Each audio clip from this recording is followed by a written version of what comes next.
ফালাক নিজের মনের অস্থিরতা চেপে রেখে সবার সাথে যোগ দেয়। মেহমানদের তদারকি করছে, মুখে একটা সপ্রতিভ হাসি বজায় রাখার আপ্রাণ চেষ্টা করছে। এই মেহমানদের ভিড়ে কোনে পক্ষ থেকে বেশ কয়েকজন এসেছে। তাদের মাঝে একজন যুবক, নাম শাহরিয়া। সে কোনে পক্ষের আত্মীয়। শাহরিয়ার দৃষ্টি অনেকক্ষণ ধরে ফালাকের উপর স্থির হয়ে আছে। ভিড়ের মাঝে বাসন্তী শাড়ির এই মেয়ে যেন আলাদা এক দ্যুতি ছড়াচ্ছে। ফালাক যখন মিষ্টিত্রে হাতে মেহমানদের কাছে যাচ্ছে, শাহরিয়া তার দিকে মুগ্ধ হয়ে তাকিয়েছে। এক পর্যায়ে ফালাক শাহরিয়ার টেবিলের পাশ দিয়ে যাচ্ছিল। শাহরিয়া বেশ ভদ্রভাবে তাকে সম্বোধন করে। মির্জাবাড়ির মেহমানদারি যে এত চমৎকার, সেটা আপনার ব্যবহার না দেখলে বুঝতাম না। ফালাক একটু অপ্রস্তুত হয়ে থামে, বিনীতভাবে উত্তর দেয়, না না, এটা আমার দায়িত্ব। আসলে আপনার হাসি মুখটাই তো সব কষ্ট ভুলিয়ে দেওয়ার মতো। আপনি কি আয়ান ভাইদের বোন? ফারাক সহজভাবে বলল, না, আমি এই বাড়ির বড় পুত্রবধূ। শাহরি একটু অবাক হয়, কিন্তু তার চোখে সেই মুগ্ধতা কমেনি। আরও কিছু বলার জন্য এগিয়ে যায় ফালাক, ভদ্রতা সূচক সৌজন্য আলাপ চালিয়ে যায়। ফালাক জানে না এই আপাত দৃষ্টিতে সাধারণ মুহূর্তের দিকে ওপর থেকে কেউ বিষাক্ত চোখে তাকিয়েছে। সিঁড়ির রেলিং ধরে দোতলার বারান্দায় অন্ধকারের ভেতরে দাঁড়িয়েছে সাত, হাতে জ্বলন্ত সিগারেট। নিচে আলোকোজ্জ্বল স্টেজের নিচে ফালাক আর ওই বাইরের ছেলেটার কথা বলা তার নজর এড়ায়নি। সাদ উপর থেকে দেখছে ফালাক কিভাবে ওই অচেনা ছেলেটার সাথে দাঁড়িয়ে কথা বলছে, মাঝে মাঝে ঠোঁট টিপে হাসছে। শাহরিয়া সেই নিখুঁত পর্যবেক্ষণ আর ফালাকের নমনীয় স্বাদের ভেতরে এক পৈশাচিক অস্থিরতা তৈরি করে। সাদের চোয়াল শক্ত হয়ে আসে। সে 7 দিন পর ফিরেছে, তার অনুপস্থিতিতে এই মেয়েটা কি তবে বাইরের লোককেও কাছে টানার সাহস পেয়ে গেছে? সাদের হাতে সিগারেটটা আঙুলে চেপে চ্যাপ্টা হয়ে যায়। স্টেজের সবার দৃষ্টি একে একে সামনে দাঁড়িয়ে থাকা ব্যক্তিদের দেখা গেল। সেখানে দাঁড়িয়েছে সাদ মির্জা। পুরো বাড়ি যেন এক লহমায় স্তব্ধ হয়ে যায়। সাদের পরনে একটি বাসন্তী রঙের দামি তসর সিল্কের পাঞ্জাবি। পাঞ্জাবির সূক্ষ্ম কারুকার্যের সাথে সাদের চওড়া বুক আর বলিষ্ঠ কাঁধের সাথে এক অন্যরকম আভিজাত্য যোগ হয়েছে। হাতার দুটো কনুই পর্যন্ত নিখুঁতভাবে ঘোটানো, যার নিচে তার পুরুষালী হাতের শিরাগুলো স্পষ্ট ফুটে উঠছে। সেখানে থাকা তরুণী, কাজিন আর কনেপক্ষর মেয়েরা আক্ষরিক অর্থে হা হয়ে তাকিয়েছে। স্বাদের ব্যক্তিত্ব, তীব্র আকর্ষণ যেন পুরো দখল করে নিয়েছে। ফালাক এক কোণে দাঁড়িয়ে আছে, এই প্রথম স্বাদকে পাঞ্জাবিতে দেখল। এই মানুষটা এত সুদর্শন হতে পারে, এতটা মুগ্ধকর হতে পারে, তা ফালাকের কল্পনা অতীত ছিল। বুকটা ধুকপুক করছে। স্বাদ না কারো দিকে না তাকে সরাসরি শাহরিয়ার পাশে দিয়ে হেঁটে যায়। যাওয়ার সময় সে শাহরিয়ার চোখে এমন এক তীক্ষ্ণ অশীতল নজর দেয় যে শাহরিয়ার মেরুদণ্ড দিয়ে এক শীতল হিমেল স্রোত বয়ে যায়। সাত কোনো কথা না বলে সোজা স্টেজে এগিয়ে দেয়। সাত স্টেজে উঠে দেখে আয়ান আর ঈশান এগিয়ে এসে ভিসি জড়িয়ে ধরল। সাদ স্লান একটু হাসে, যা তার মুখে বিরল। এই এক দৃশ্য যেন যথেষ্ট ছিল মেয়েগুলোর মন খারাপ করতে। আশেপাশে মেয়েগুলো চোখ দিয়ে গিলে খাচ্ছে যেন। দুই ভাইকে একসাথে জড়িয়ে ধরে এরপর হলুদের বাটি থেকে এক চিমটে হলুদ নিয়ে আয়ান আর ঈশানের গালে মেখে দেয়। চারিদিকে ক্যামেরার ফ্ল্যাশ জ্বলছে। ঠিক তখনই আয়ান চিৎকার করে ওঠে, ভাবি, ওইভাবে দূরে দাঁড়িয়েছো কেন? এসো আমাদের সাথে। সাদের শরীরটা এক মুহূর্তের জন্য শক্ত হয়ে যায়। ফালাকের দিকে তাকায় না। মীরা দৌড়ে গিয়ে ফালাকের হাত ধরে এক প্রকার টেনে স্টেজে নিয়ে আসে। একদম পারফেক্ট। এই তো বড় ভাইয়া আর বড় ভাবি, তোমরা পাশে দাঁড়াও, ছবি তুলবো আমরা একসাথে। মীরা ফালাককে প্রায় এক ধাক্কা দিয়ে সাদের একদম গা ঘেঁষে দাঁড়িয়ে করায়। ফালাক কাঁপা কাঁপা শরীরটা যে সাদের সেই বলিষ্ঠ বাহুর সাথে স্পর্শ করে। সাদের পাঞ্জাবি সিল্কের কাপড়টা ফালাকের হাতে চামড়া এক অদ্ভুত শিরশিরানি জাগাচ্ছে। ফালাক মাথা নিচু করে দাঁড়িয়ে আছে, তার গাল দুটো লজ্জায় আর অস্বস্তিতে লাল হয়ে উঠছে। সাদ এখনো নিশ্চুপ, মাঝখানে দাঁড়িয়ে থাকা ওই জোড়াটির সামনে। সাদ আর ফালাক বাসন্তী রঙের এক মায়াবী আবহে, তারা দুজনে যেন কোনো ধ্রুপদী উপন্যাসের পাতা থেকে উঠে আসা নায়ক নায়িকা। সাদের দীর্ঘদেহী বলিষ্ঠ গড়ন আর ফালাকের নমনীয় লাজুক রূপ, সব মিলিয়ে এক অপার্থিব দৃশ্যের অবতরণ হয়েছে। চারিপাশে আত্মীয় স্বজন আর মেহমানদের মাঝে ফিসফিসানি শুরু হয়েছে, আহারে, নজর লেগে যাবে তো, এমন রাজ্যটক আমি খুব কম দেখেছি। একপাশে দাঁড়িয়েছেন সাদের মা আর বাবা। সাদের মা আঁচলে মুখ চেপে কান্না লুকোনোর চেষ্টা করছেন। তার বড় ছেলেটা চিরকালে অভদ্র, ঘরছাড়া। তাকে নিয়ে দুশ্চিন্তা শেষ নেই। কিন্তু আজ তাকে এভাবে ফালাকের পাশে শান্ত হয়ে দাঁড়িয়ে থাকতে দেখে তার চোখ জুড়িয়ে যায়। তিনি মনে মনে হাজারবার দোয়া পড়ছেন যেন তার সংসারে এই শান্তিটুকু চিরস্থায়ী হয়। সাদের বাবা, তার ঠোঁটের কোণে এক চিলতি তৃপ্তির হাসি। তিনি তার ছোট ভাইদের দিকে তাকিয়ে গর্বের সাথে মাথা নাড়ছেন, যেন বলতে চাইছেন এরাই আমার বংশের গৌরব। ফালাকের বুকটা ঢিপ ঢিপ করছে। সে মানুষের গুঞ্জন শুনতে পাচ্ছে। সবাই বলছে তাদের কত সুন্দর মানিয়েছে। তিন ভাই মিলে সুর করে নাচ। আয়ান আর ঈশান। নাচে কোনো ব্যাকরণ নেই, শুধু আছে অকৃত্রিম নাচ। ফারদিন তাদের মাঝে থেকে দারুণ সব স্টেপ দিচ্ছে। তিনজনের এই নাচ দেখে উপস্থিত মেহমানরা সিট ছেড়ে উঠে দাঁড়ায়। ছোটরা একে বাড়ির মুরব্বীরা হাত ধরে টানতে টানতে শুরু করলো, ও বড় বউ, ছোট চাচা, আপনারা এভাবে কাঠের পুতুলের মতো বসে থাকলে চলবে? আজ আয়ান আর ঈশানের হলুদ, আপনাদের নাচতে হবে। সাদের বাবা, তিনি প্রথমে একটু লজ্জায় পেয়ে পিছিয়ে যেতে চাইলেন, কিন্তু আয়ান আর ঈশান দুই পাশ থেকে এসে বাবার দুই হাত ধরে ফেলল। অগত্যা গম্ভীর মেজাজে মানুষটি পা মেলাতে হয়। ছাদের ছোট চাচাও তো এক কাঠি সরস। তিনি রীতিমতো পাঞ্জাবির হাতা গুটিয়ে ভাগ্নি ভাতিজার সাথে এমন ভঙ্গিতে নাচতে শুরু করলেন যেন পুরো প্যান্ডেলের হাসির রোল পড়ে গেল। বাবা চাচাদের এই বিরল মুহূর্ত দেখে বাড়ির মহিলারা বসে থাকতে পারলেন না। সাদের মা চাচিরা হাসি খুশি তালি দিচ্ছেন, কেউ কেউ আবার শাড়ির আঁচল লুকিয়ে ঘুরিয়ে পা মেলাচ্ছেন। এটা একটা বিশাল একান্নবর্তী পরিবারের এই যে একান্নতা, এটা যেন রূপকথার মতো লাগছে। ফালাক একপাশে দাঁড়িয়ে আনন্দযজ্ঞ দেখছে।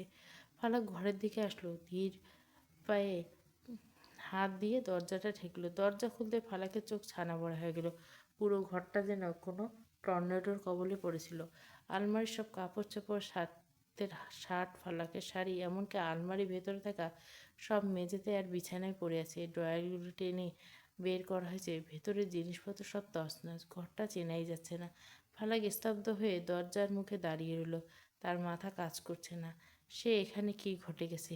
ধীর পায়ে ঘরের মাঝখানে গিয়ে দাঁড়ালো। বিড়বিড় করে বলে, এসব কি? কথাটা শেষ করার সুযোগ সে পেল না। কিছু বুঝে ওঠার আগে বাতাসের বেগে ছাদের হাতটা এসে আছড়ে পড়ল ফালাকের বাম গায়ে। ঠাস! চটটা এতটাই তীব্র যে ফালাক ভারসাম্য হারিয়ে ছিটকে গিয়ে পাশের ড্রেসিং টেবিলের কোনায় বাড়ি খেয়ে মেঝেতে পড়ে গেল। তার চোখের সামনে হাজারটা তারা জ্বলে উঠল। কান ভো ভো করতে শুরু করলো। মুখ দিয়ে এক আত্মচিৎকার বের হতে গিয়েও আটকে গেল। ভয়ে আর অপমানে তার কণ্ঠনালী রুদ্ধ হয়ে গেছে। সাত বাঘের মতো গর্জন করে ফালাকের দিকে এগিয়ে গেল।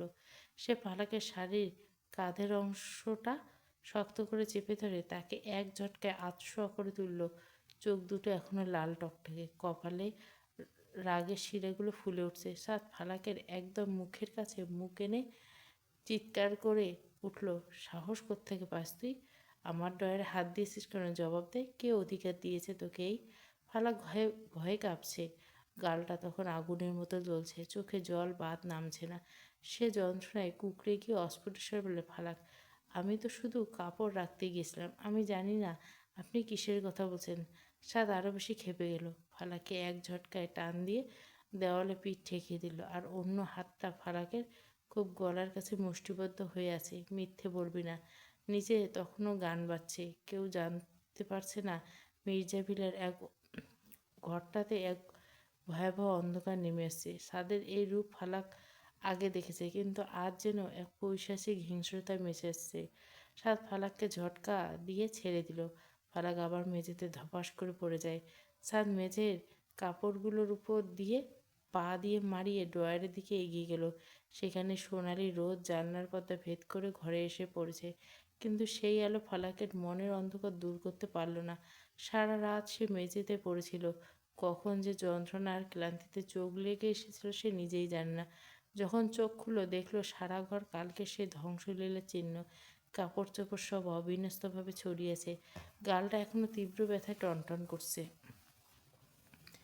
বাড়ির সবাই আজ মহাব্যস্ত। আজ আয়ান আর ঈশানের জীবনে সবচেয়ে বড় দিন। সবাইকে কমিউনিটি সেন্টারে যেতে হবে। মীরা আর ফারদিন কয়েকবার এসে দরজায় কড়া নেড়েছে। আয়ান ও ঈশান এসেছে। ভাবি, বেরো, আমাদের দেরি হয়ে যাচ্ছে। তুমি না গেলে তো আমাদের বিয়ে অপূর্ণ থেকে যাবে। ফালাক অনেক বুঝিয়ে বলল যাবে না। আয়ান আর ঈশান অনেকক্ষণ সাধ্য সাধনা করলো। তারা বুঝতে পারছিল না বাড়ির হাসি খুশি ভাবিরা হঠাৎ কেন এমন পাথর হয়ে গেল? সে আন্দাজ করলো সাদের সাথে কিছু হয়েছে। তার ভাই কিছু একটা করেছে। বাড়ির সবাই কম বেশি বুঝছে সাদ কিছু একটা করেছে। অনেক জোর করলো তবে ফারাক গেল না। সবাই যখন বেরিয়ে যাচ্ছে তখন সাদের বাবা একবার উপরের তলায় এলেন। তিনি সাদের স্বভাব জানেন, তার ক্রোধের ভয়াবহতা সম্পর্কে তিনি জানেন। তিনি ধীর পায়ে ঘরের দরজার সামনে দাঁড়ালো। দরজা আধখোলা ছিল। ভেতরে উঁকি দিতে দেখলো ফালাক এক কোণে জড়সড় হয়ে বসে আছে, চুলগুলো আলুথালু, তার গালে সেই স্পষ্ট দাগের চিহ্ন। সাদের বাবার চোয়াল শক্ত হয়ে গেল। তিনি দীর্ঘশ্বাস ফেলেন। তার নিজের ছেলের এই পৈশাসিক আচরণে কোনো উত্তর তার কাছে নেই। তিনি একবার চাইলেন ভেতরে গিয়ে ফালাককে সান্ত্বনা দিতে, কিন্তু কি বলবেন? মা, আমার ছেলেকে ক্ষমা করে দাও। এ কথা বলায় মুখ তার নেই। তিনি শুধু করুণ চোখে ফালাকের দিকে তাকিয়ে আবার নিঃশব্দে নিচে নেমে এলেন। তিনি বুঝতে পারলেন আজ এই বাড়িতে আনন্দের মাঝে এক প্রাণ ডুকরে কাছে।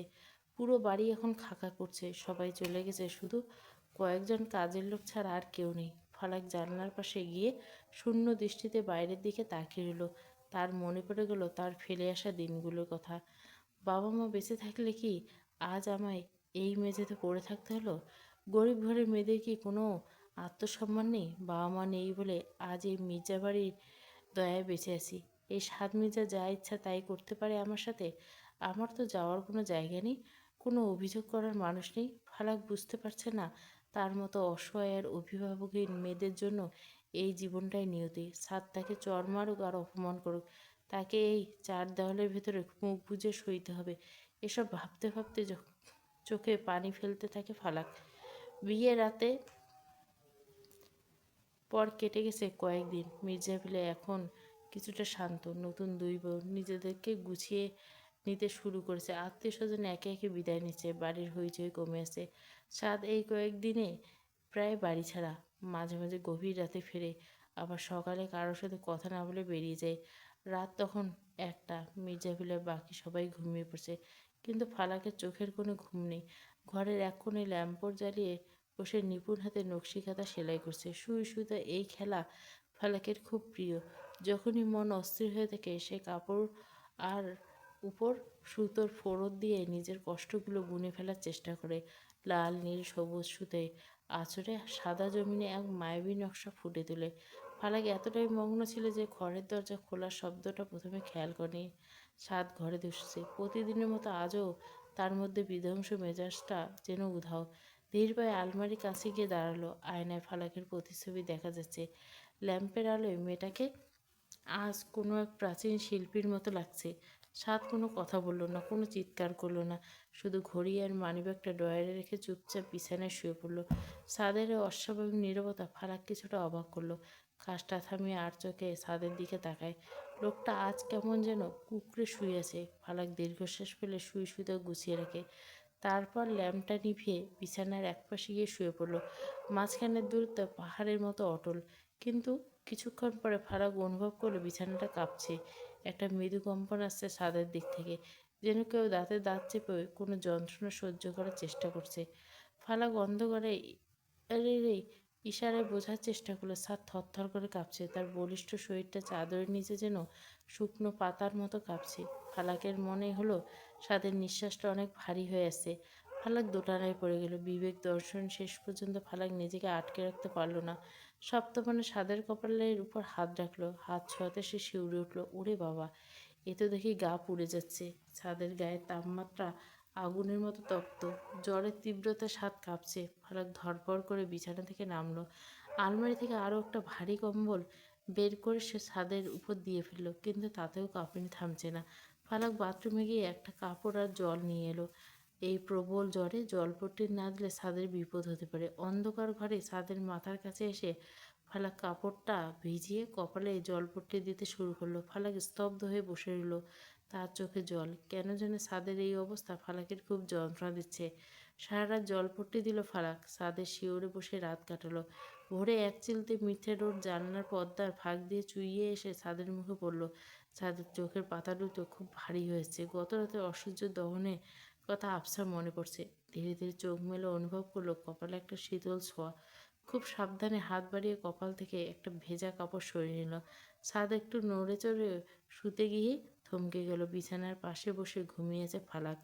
মাথাটা বিছানার কিনারায় এলিয়ে আছে, গত রাতের নকশি কাঁথাটা অসম্পূর্ণ অবস্থায় একপাশে পড়ে আছে, আর তার হাতের কাছে রাখা পানির বাটি আলোয় ফালাকের মুখটা দেখাচ্ছে কোনো এক ক্লান্ত পরীর মতো। সাদের বুকের ভিতরটা এক মুহূর্তের জন্য মোচড় দিয়ে উঠল। কাল রাতে যখন সে জ্বরের ঘরে যন্ত্রণায় ছটফট করছিল, তার বাড়ির আর কেউ জানতো না, কেবল ওই অবহেলিত মেয়েটা তার শিউরে বসে রাত জেগেছে। ফালাকের চোখের নিচে হালকা কালচে ছায়া, নির্ঘুম রাতের ছাপ। সাদ অনেকক্ষণ অপলক দৃষ্টিতে তাকিয়ে রইল। সাদের কঠোর মনে আজ এক অদ্ভুত বিড়ম্বনা দানা বাঁধল। বুঝতে পারল ঘৃণা করা সহজ, কিন্তু কারো অকৃত্রিম দয়া নেওয়া পৃথিবীর সবচাইতে কঠিন কাজ, বিশেষ করে এই মানুষটার কাছ থেকে যার উপর আপনি অন্যায় করে এসেছেন। ঠিক তখনই ফালাক একটু নড়ে উঠল। সাদ বুঝতে পারল ফালাক এখন চোখ মেলবে। ফালাক পুরোপুরি জেগে ওঠার আগে সাদ খুব সাবধানে পাশ ফিরে অন্য দিকে ঘুরে শুয়ে পড়ল। দেওয়ালের দিকে মুখ করে নিজের শরীরটাকে গুটিয়ে নিল। ফালাক চোখ মেলে দেখলো ভোর হয়ে গেছে। ধরপড় করে উঠে বসলো। প্রথমে কাজটা করলো ছাদের কপালে হাত রাখা। ছাদ অনুভব করলো কোমল হাতের স্পর্শ। ফালাকের আঙ্গুলগুলো তার চুলের গোড়ায় বিলি কাটলো এক মুহূর্তের জন্য, যেন নিশ্চিত হতে চেয়েছে জ্বরটা সত্যি কমছে কিনা। ফালাক খুব নিচু স্বরে স্বস্তির নিঃশ্বাস ফেলে বিড়বিড় করলো, আলহামদুলিল্লাহ, শরীরের উত্তাপ অনেকটাই কমেছে। যাক, রাতের বিপদটা কেটেছে। ফালাক বিছানা ছেড়ে উঠে দাঁড়ায়। ফালাক পা টিপে টিপে বাথরুমের দিকে গেল, যেন কোনো শব্দ নয়, ছাদের ঘুম যেন না ভাঙে। মির্জা ফিলার রান্নাঘরে সকালে ব্যস্ত তুঙ্গে চুলায় রুটি সেঁকছে, অন্য পাশে ভাজি। ফালাক রাত জাগার ক্লান্তি চোখে নিয়ে নিপুণ হাতে সবার জন্য নাস্তা তৈরি করছে। বাড়ির নিয়ম অনুযায়ী সবাই একসাথে ডাইনিং টেবিলে বসে নাস্তা করে, কিন্তু আজ ফালাকের সবটুকু মনোযোগ পড়েছে উপরের ঘরটাকে। সবার নাস্তা শেষ করে ফালাক খুব যত্ন করে একটা ছোট সসপ্যানে চিকেন আর সবজি নিয়ে পাতলা স্যুপ বসালো। এই জ্বরের পর শরীর খুব দুর্বল, ভারী খাবার হজম করতে পারবে না।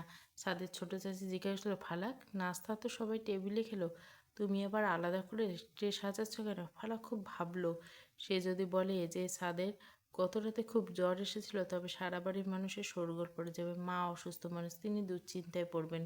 সাদের বাবা হয়তো ব্যস্ত হবে, ডাক্তার ডাকবেন। সাদ এসব হাঙ্গামে একদম পছন্দ করে না, হয়তো উল্টো ফালাকের উপর চটে যাবে। হ্যাঁ চাচি, আসলে উনি আজ একটু দেরি করে ঘুম থেকে উঠছেন, তো তাই বললেন ঘরেই নাস্তা খাবেন না। শরীরটা বোধহয় একটু ম্যাচ ম্যাচ করছে, তাই ভারী কিছু না দিয়ে স্যুপ দিচ্ছি। ছোট চাচি একটু অবাক হলেন। সাত বাড়িতে সচরাচর খাবার খায় না, আর খেলেও নিজের মেজাজে খায়। আর সে নিজে থেকে ঘরের খাবার চেয়েছে, এটা তার কাছে ভালো লক্ষণ মনে হলো না। ভালোই তো, ছেলেটা বাইরে বাইরে ঘুরে নিজের শরীরটা শেষ করে ফেলছে। তুমি এখন যত্ন করছো, নিয়ে যাও। ফালাক ট্রেতে বাটি চামচ আর পানির গ্লাস গুছিয়ে নিল। ধোয়াটা গরম স্যুপের বাটিটা হাতে নিয়ে সিঁড়ি দিয়ে উঠতে শুরু করলো। প্রতিটি ধাপে যেন এক একটা পাহাড় পার করছে ফালাকের কাছে। উনি কি এটা খাবারটা নেবেন, নাকি রাগে মাথায় ট্রেটা ফেলে দিবেন? ঘরের দরজায় এসে ফালাক কিছুক্ষণ দাঁড়িয়ে রইল। ভেতরটা একদম নিস্তব্ধ। গভীর একটা নিঃশ্বাস নিয়ে খুব সাবধানে পা টিপে টিপে ভেতরে ঢুকলো। ফালাক ট্রে হাতে নিয়ে ঘরে ঢুকলো, দেখলো বিছানাটা খালি। বুকের ভেতরটা এক মুহূর্তের জন্য ধক করে উঠলো। সাত কি তবে শরীর নিয়ে বাইরে চলে গেল? কিন্তু পরক্ষণে বাথরুমের ভেতর থেকে পানির শব্দ শুনে আশ্বস্ত হলো। চুপচাপ জানলার পাশে গিয়ে ছোট্ট টেবিলটার সামনে গিয়ে বসলো। ধোয়া ওঠা স্যুপের বাটিতে থেকে একটা হালকা সুবাস বেরোচ্ছে। ফারাক দ্বিধায় আছে, সাত কি চিৎকার করবে নাকি ঘর থেকে বের করে দিবে। কিছুক্ষণ পর বাথরুমের দরজা খোলার শব্দ হলো। সাত বের হয়ে গেল। তার চুলগুলো ভেজা, কপালে এখনো অসুস্থর একটা ছাপ। তোয়াল দিয়ে মুখ মুছতে মুছতে এক পলক ফালাকের দিকে তাকালো, কিন্তু কোনো কথা বলল না। চোখের চাহনি আজ খুব গভীর, কিন্তু সেখানে আগের মতো সেই রুক্ষতা নেই। সাত সরাসরি আলমারির কাছে চলে গেলে ফালাক দেখছিল লোকটা এখনো কিছুটা টলছে। একটা হালকা নীল রঙের শার্ট বের করলো, আয়নার সামনে দাঁড়িয়ে ধীর পায়ে বোতাম লাগাতে শুরু করলো। ঘর জুড়ে এক অদ্ভুত নিস্তব্ধতা। ফালাক চেয়ার ছেড়ে উঠে দাঁড়ালো। আপনার জন্য স্যুপ এনেছি, শরীরটা খুব দুর্বল, খেয়ে নিন। সাত ফালাকের একদম কাছে এসে দাঁড়ায়। ফালাক মাথা নিচু করে আছে, অনুভব করে সাদের দৃষ্টি তার উপর স্থির হয়েছে। সাদ কোনো কথা বলল না, শুধু ফালাকের চোখের দিকে গভীর এক দৃষ্টিতে তাকিয়েছে। পরক্ষণে সাদ টেবিলের উপর রাখা স্যুপের বাটিতে হাতে তুলে নিল। ফালাক ভেবেছিল সাদ হয়তো দূরে সরিয়ে দেবেন, কিন্তু সাদ চুপচাপ স্যুপটা খেতে শুরু করলো। ফালাকের চোখের দিকে তাকিয়ে স্যুপটা খেতে থাকে। ঠিক তখনই সাদের প্যাক পকেটে থাকা ফোনটা সজোরে বেজে উঠে। স্ক্রিনের দিকে তাকিয়ে সাদের চোয়াল আবার আগের মতো শক্ত হয়ে যায়। কোনো এক জরুরি কল, যা বাটিটা টেবিলের উপর রেখে তড়িঘড়ি করে উঠে দাঁড়ালো, দ্রুত পায়ে দরজার দিকে গেল। দরজার হাতলে হাত রাখতে পেছন থেকে ফারাক কাঁপা কাঁপা কিন্তু দৃঢ়স্বরে বলল, একটু দাঁড়ান প্লিজ। সাদ দাঁড়িয়ে গেল। কেন জানি আজ আর পা দুটো ফালাকের অবাধ্য হতে পারল না। পেছনে না ফিরে স্থির হয়ে দাঁড়িয়ে রইল। ফালাক দ্রুত পায়ে ড্রয়ারের কাছে গেল। সেখানে ফার্স্ট এড বক্সটা বের করে একটা ওষুধের পাতা নিল। ব্যাগ থেকে একটা ট্যাবলেট বের করার জন্য টেবিলের উপর রাখা ছোট্ট কেঁচিটা হাতে নিল। খুব নিপুণভাবে নিঃশব্দে ওষুধটা কেটে আলাদা করলো। ফালাক ওষুধটা নিয়ে সাদের সামনে দাঁড়ালো। সাদ ঘুরে তাকাতে দেখলো ফালাকের প্রসারিত হাতের তালুতে একটা ছোট্ট ট্যাবলেট। ফালাক চোখে এক অদ্ভুত আকুতি। এটা খেয়ে নিন প্লিজ। সাদ কিছু না বলে ওষুধটা হাতে তুলে নিল। এরপর ওষুধটা নিয়ে মুট করে বেরিয়ে গেল।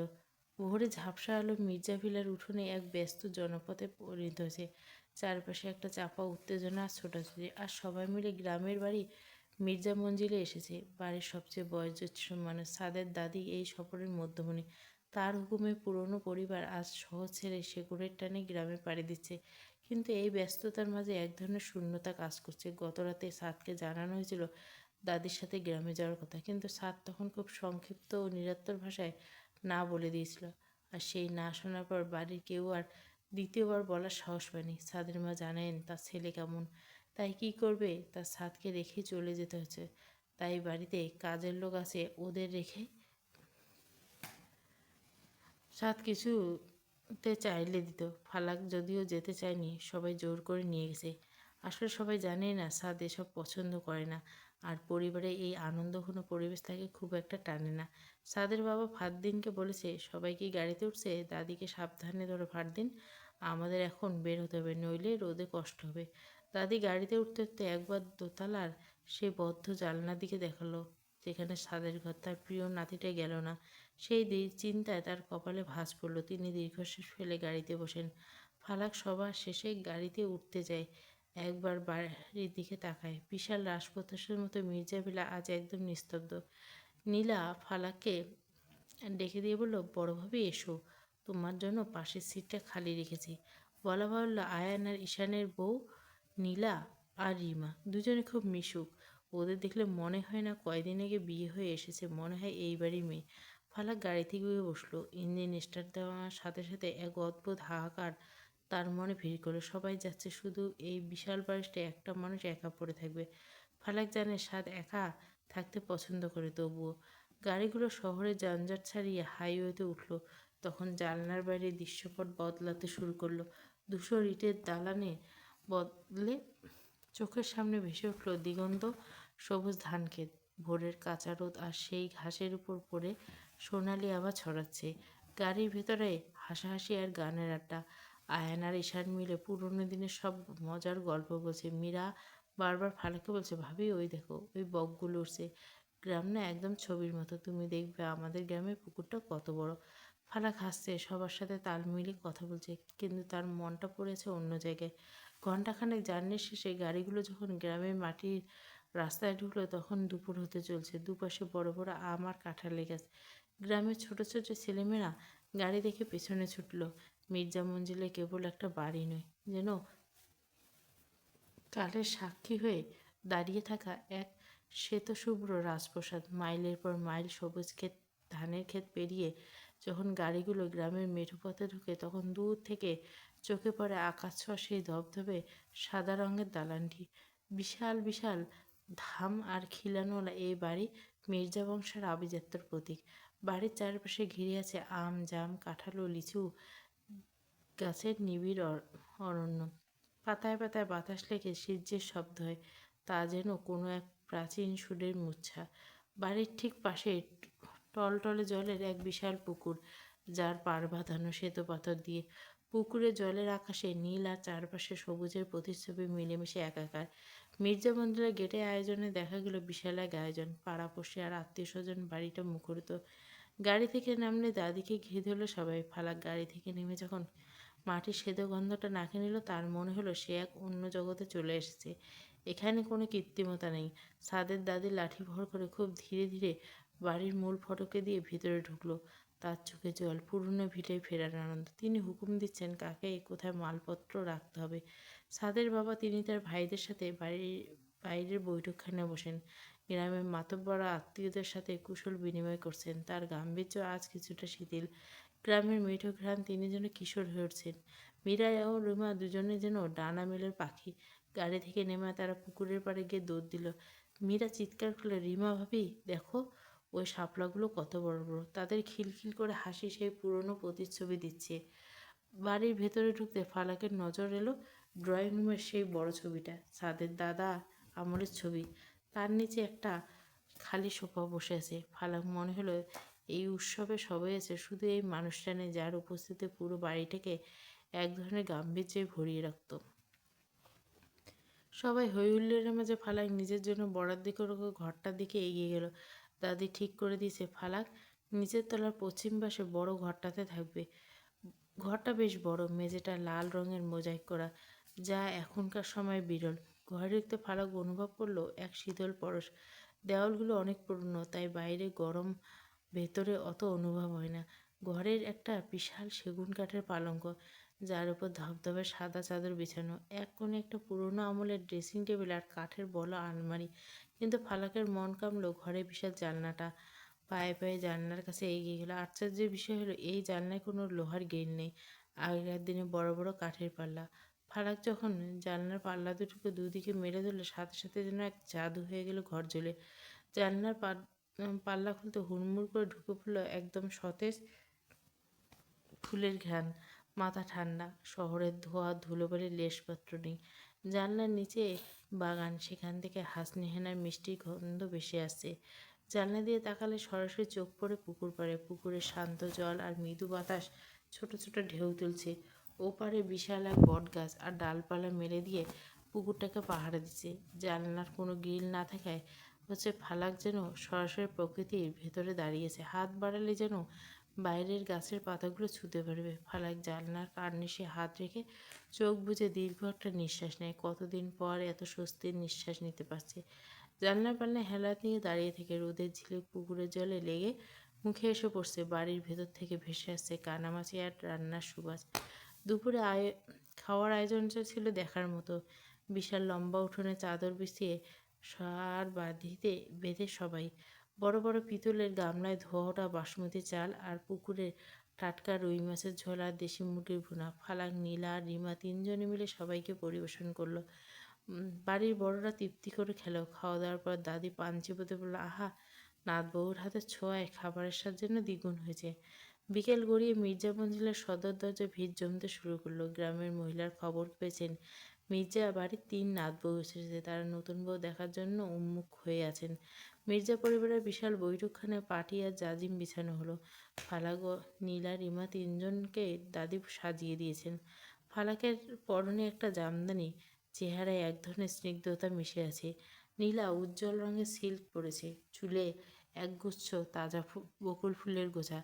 তার চাঞ্চলতা সবাই মুগ্ধ করছে। রিমা হালকা গোলাপি রঙের সুতি শাড়ি তাকে মিষ্টি লাগছে। লাজুক হাসিতে সে সবার মন জয় করে নিছে। একে একে গ্রামের বয়স্ক দাদি নানিরা আর পাড়ার মেয়েরা ঘরে ঢুকতে লাগলো। সবার হাতে হাতে ছোটোখাটো উপহার। কেউ বা এনেছে গাছের তাজা ডাব, কেউ বা নিজের হাতে পিঠে বানানো। এক বৃদ্ধ বলে উঠল, ওরে মা, বড় নাতবু তো দেখে একদম পূর্ণিমার চাঁদ। চোখ দুটোর দিকে তাকালে মায়া লাগে। সাদ যেমন তেজি ছেলে, তার জন্য এমন শান্ত হীরের টুকরো দরকারি ছিল। অন্য একজন মহিলা নীলা আর রিমার দিকে তাকিয়ে বলে উঠল, 3টে মেয়ে তো মাশাআল্লাহ, মির্জাবাড়ির ভাগ্য ভালো, এমন নিপুণ আর লক্ষ্মীমন্ত বউ আগে কখনো এই তল্লাটে দেখিনি। ওরা তো শুধু সুন্দরী নয়, এদের ব্যবহারও কি সুন্দর। ফালাক ভাবছে সবাই তাকে সাদের বউ হিসেবে এত সম্মান দিচ্ছে। সাদ নিজে কি কখনো তাকে এতটা সম্মানে মন থেকে দেবে? সাদ গাড়ি নিয়ে মির্জা ভিলার গেটের ভিতরে ঢুকলো। তখন রাত প্রায় 9:10। কারণ অভ্যাসগত গাড়ি পার্ক করে সোজা দোতলায় নিজের ঘরের দিকে পা বাড়ালো। সিঁড়ি দিয়ে ওঠার সময় বাড়িটা আজ বড় বেশি নিস্তব্ধ ঠেকালো সাদের কাছে। ভুতুড়ে এক নীরবতা যেন চার দেওয়াল থেকে ছুঁয়ে পড়ছে। কিন্তু সাদের সেদিকে ভূক্ষেপ নেই। নিজের ঘরের অন্ধকার ঠেলে ভিতরে ঢুকলো। ঘরটা অন্ধকার, কেউ ল্যাম্পটা পর্যন্ত জ্বালায়নি। সাদ একটা দীর্ঘশ্বাস ফেলে সুইচ বোর্ডের দিকে হাত বাড়ালো। আলো জ্বলতে তার চোখে পড়লো খালি ঘরটা। তোয়ালে দিয়ে ওয়াশরুমে ঢুকলো। শাওয়ারের নিচে দাঁড়িয়ে ঠান্ডা জল মাথায় নিতে সারাদিনের ক্লান্তি কিছুটা প্রশমিত হলো। মিনিট 20 পর চুল মুছতে মুছতে ঘর থেকে বেরিয়ে গেল। বের হয়ে এসে অভ্যাসগত দরজার দিকে দাঁড়িয়ে। প্রতিদিন এই সময়টা ফালাক দরজার কাছে একটা কাচের গ্লাসে লেবুর শরবত নিয়ে দাঁড়িয়ে থেকে। ছাদের ফেরার শব্দ শুনলে মেয়েটা ঠিক হাজির হয়ে যেত। কোনোদিন ছাদ তৃষ্ণার্ত হয়ে এক নিঃশ্বাসে শরবতটা খেয়ে নিত, কোনোদিন মেজাজ তুঙ্গে থাকলে গ্লাসটা হাত থেকে নিয়ে ঝাড়ি মেরে ফেলে দিত। কাঁচ ভাঙার শব্দে ফালাকের বুক কেঁপে উঠল, কিন্তু তারপর দিন সে ঠিক একইভাবে দাঁড়িয়ে থাকতো। আজ দরজার কাছে কেউ নেই, নীল রঙের পর্দাটা বাতাসে সামান্য উঠছে। ছাদের মনে হলো ঘরের আবহাওয়াটা খুব ভারী। ড্রেসিং টেবিলের সামনে দাঁড়িয়ে নিজেকে আয়নায় দেখলো। হঠাৎ তার মনে হলো কেউ যেন পেছন থেকে শরবতের গ্লাসটা এগিয়ে দিচ্ছে। দ্রুত পিছনে ফিরল, কিন্তু না, ঘর একদম জনশূন্য। সাত ঘর থেকে বের হয়ে বারান্দায় এলো। নিচতলার দিকে তাকিয়ে থমকে গেল। পুরো বাড়ির একটাই লাইট জ্বলছে না, শুধু সিকিউরিটি গার্ডের টর্চের আলো একবার উঠোনে ঝিলিক গেল। হঠাৎ মস্তিষ্কে কোনো বিদ্যুতের মতো চমকের মতো মনে পড়ল, আজ তো বাড়িতে কেউ নেই, সবাই গ্রামের বাড়ি চলে গেছে। পরক্ষণে তার মনের আয়নায় ভেসে উঠল ফালাকের মুখটা। ওই মেয়েটাও তো গেছে। সাদ আবার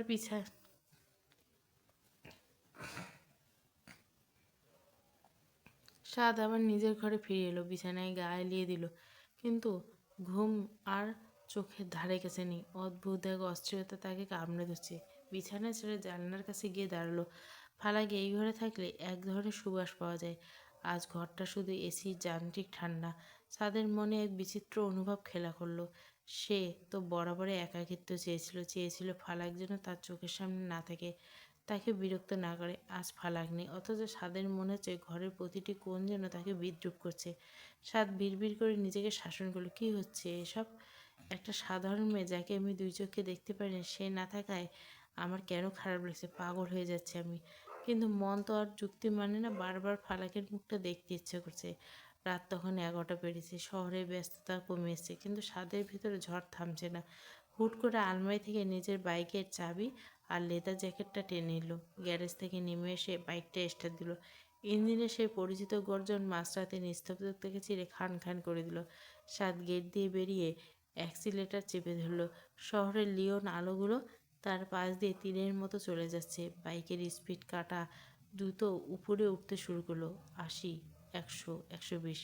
চোখের সামনে ভেসে উঠছে ফারাকের সে শান্ত মুখ, তার প্রতিচ্ছবি। স্যার জানে না কেন সে এত দ্রুত যাচ্ছে, কিন্তু তার অবচেত মন দ্রুত সম্ভব মির্জা মঞ্জিলে পৌঁছাতে হবে। ওই মুখটা তার এখন দেখতে হবে। বাইকের হেডলাইটে তীব্র আলোয় অন্ধকার পিচঢালা রাস্তাটাকে দুভাগ করে দিচ্ছে। চাঁদের দুপাশে এখনো ঘন জঙ্গল আর ধানের ক্ষেত। মাঝে মাঝে দু একটা ট্রাক পাশ কাটিয়ে যাচ্ছে, কিন্তু ছাদের সেদিকে খেয়াল নেই। তার পুরো অস্তিত্ব এখন শুধু একটা গন্তব্যের দিকে। রাত তখন 2:30। মির্জা মঞ্জিলের চারপাশে গভীর নিস্তব্ধতা ঢুকে আসে। ঝিঝি পোকার ডাক আর গাছের পাতার খসখসে শব্দ ছাড়া আর কোনো শব্দ নেই। ফালাকের চোখে আজ কিছুতেই ঘুম আসছে না, কেন জানি মনটা এক অজানা অস্থিরতায় কাঁপছে। এপাশ ওপাশ করে শেষমেশ সে বিছানা ছেড়ে উঠে দাঁড়ালো। ধীর পায়ে বিশাল জানলার কাছে এগিয়ে গেল। জানলার পাল্লা দুটো মেলে ধরতে এক ঝাপটা ঠান্ডা বাতাস মুখে আছড়ে পড়ল। বাতাসটা বড় বেশি সতেজ।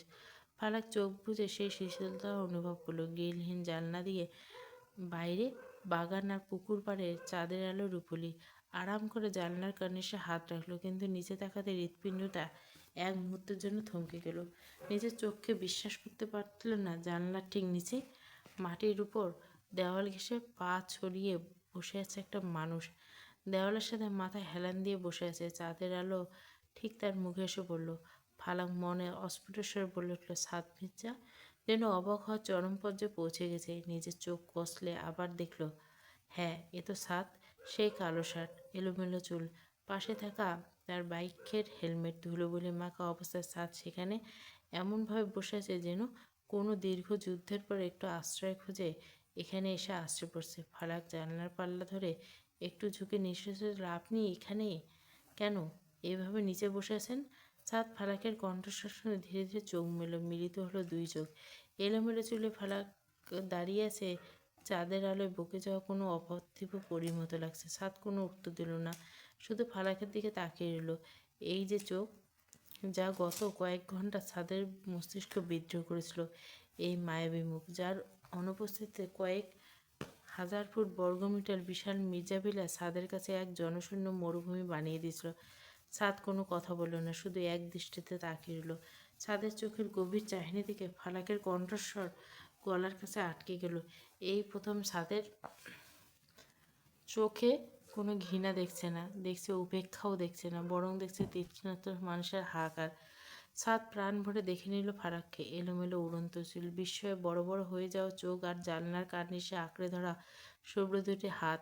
ফালাক এই মুহূর্তে সাদের কাছে পৃথিবীর সবচেয়ে সুন্দর দৃশ্য মনে হচ্ছে। সে মুখটা দেখার জন্য যদিও কয়েক হাজার মাইল বাইক চালিয়ে আসতো, তবে সেটাও বুঝি কম হতো। বাতাস আরও জোরে বইতে শুরু করলো, বাগানে হাসনিহানা তীব্র সুবাস, সাদের নিঃশ্বাস মিশে যাচ্ছে, আর সাদের চোখের স্থির দৃষ্টি মিশে যাচ্ছে ফালাকের কম্পিত হৃদয়ে। ফালাক কিংকর্তবিমূঢ় হয়ে দাঁড়িয়েছে, দৃষ্টি সরল না, বরং আরও নিবিড়ভাবে ফালাকের দিকে তাকিয়ে থাকলো, যেন সে কয়েক মিনিটে দেখার আগামী কয়েক জন্মে তৃষ্ণা মিটিয়ে নেয়। ফালাক গলা একরাশ বিস্ময় ও উদ্বেগ মেশানো। আপনি আপনি এখানে? এই মাঝরাতে? ফালাকের গলার আওয়াজে সাদের যেন ঘোর কাটল। এতক্ষণ সে এক ঘোরের মধ্যে ছিল। সে ঘোরে শুধু ফালাকের মুখটা দেখতে চেয়েছিল, কিন্তু ফালাকের প্রশ্নে বাস্তবটা তার সামনে এসে দাঁড়ালো। বুঝতে পারল নিজের উপর নিয়ন্ত্রণ হারিয়ে কিনে পাগলামিটা করছে। সাদের গম্ভীর্য আর ইগো আবার মাথায় চাড়া দিয়েছিল। সাদ কোনো উত্তর দিল না, একটা শব্দ তার ঠোঁট দিয়ে বেরোল না। পাশ থেকে হেলমেটটা তুলে ধীর পায়ে বাইকের দিকে হাঁটতে শুরু করলো, যেন সেইখানে আসেনি, যেন কয়েক মিনিটের দৃশ্যটা স্রেফ একটা ভ্রম ছিল। সাদ চলে যেতে থেকে ফালাকের বুকটা ধক করে উঠল। এতদূর থেকে এই রাতে বাইক চালিয়ে আসা মানুষটা কিভাবে এক মুহূর্তে চলে যাবে? সে কি একবারও বলবে না কেন এসেছেন? ফালাকের জানলার উপর দিয়ে খানিকটা ঝুঁকে আত্মস্বরে বলে উঠল, কোথায় যাচ্ছেন, দাঁড়ান। ফালাকের মায়াবী আর আকুল করা ডাকটা সাদের পায়ের গতি থামিয়ে দিল, কিন্তু থামল না, শুধু ঘাড় ফিরিয়ে একবার জানলার দিকে তাকালো। ফালাক এক মুহূর্ত দেরি না করে জানলার পাশ থেকে সরে এলো। এই মানুষটা আজ রাতে এভাবে চলে যেতে দেওয়া উচিত হবে না। জানলাম উচ্চতা খুব বেশি নয়, আর কোনো গ্রিল না থাকে ফালাকের জন্য বাইরের বাগানটা নামা সহজ ছিল।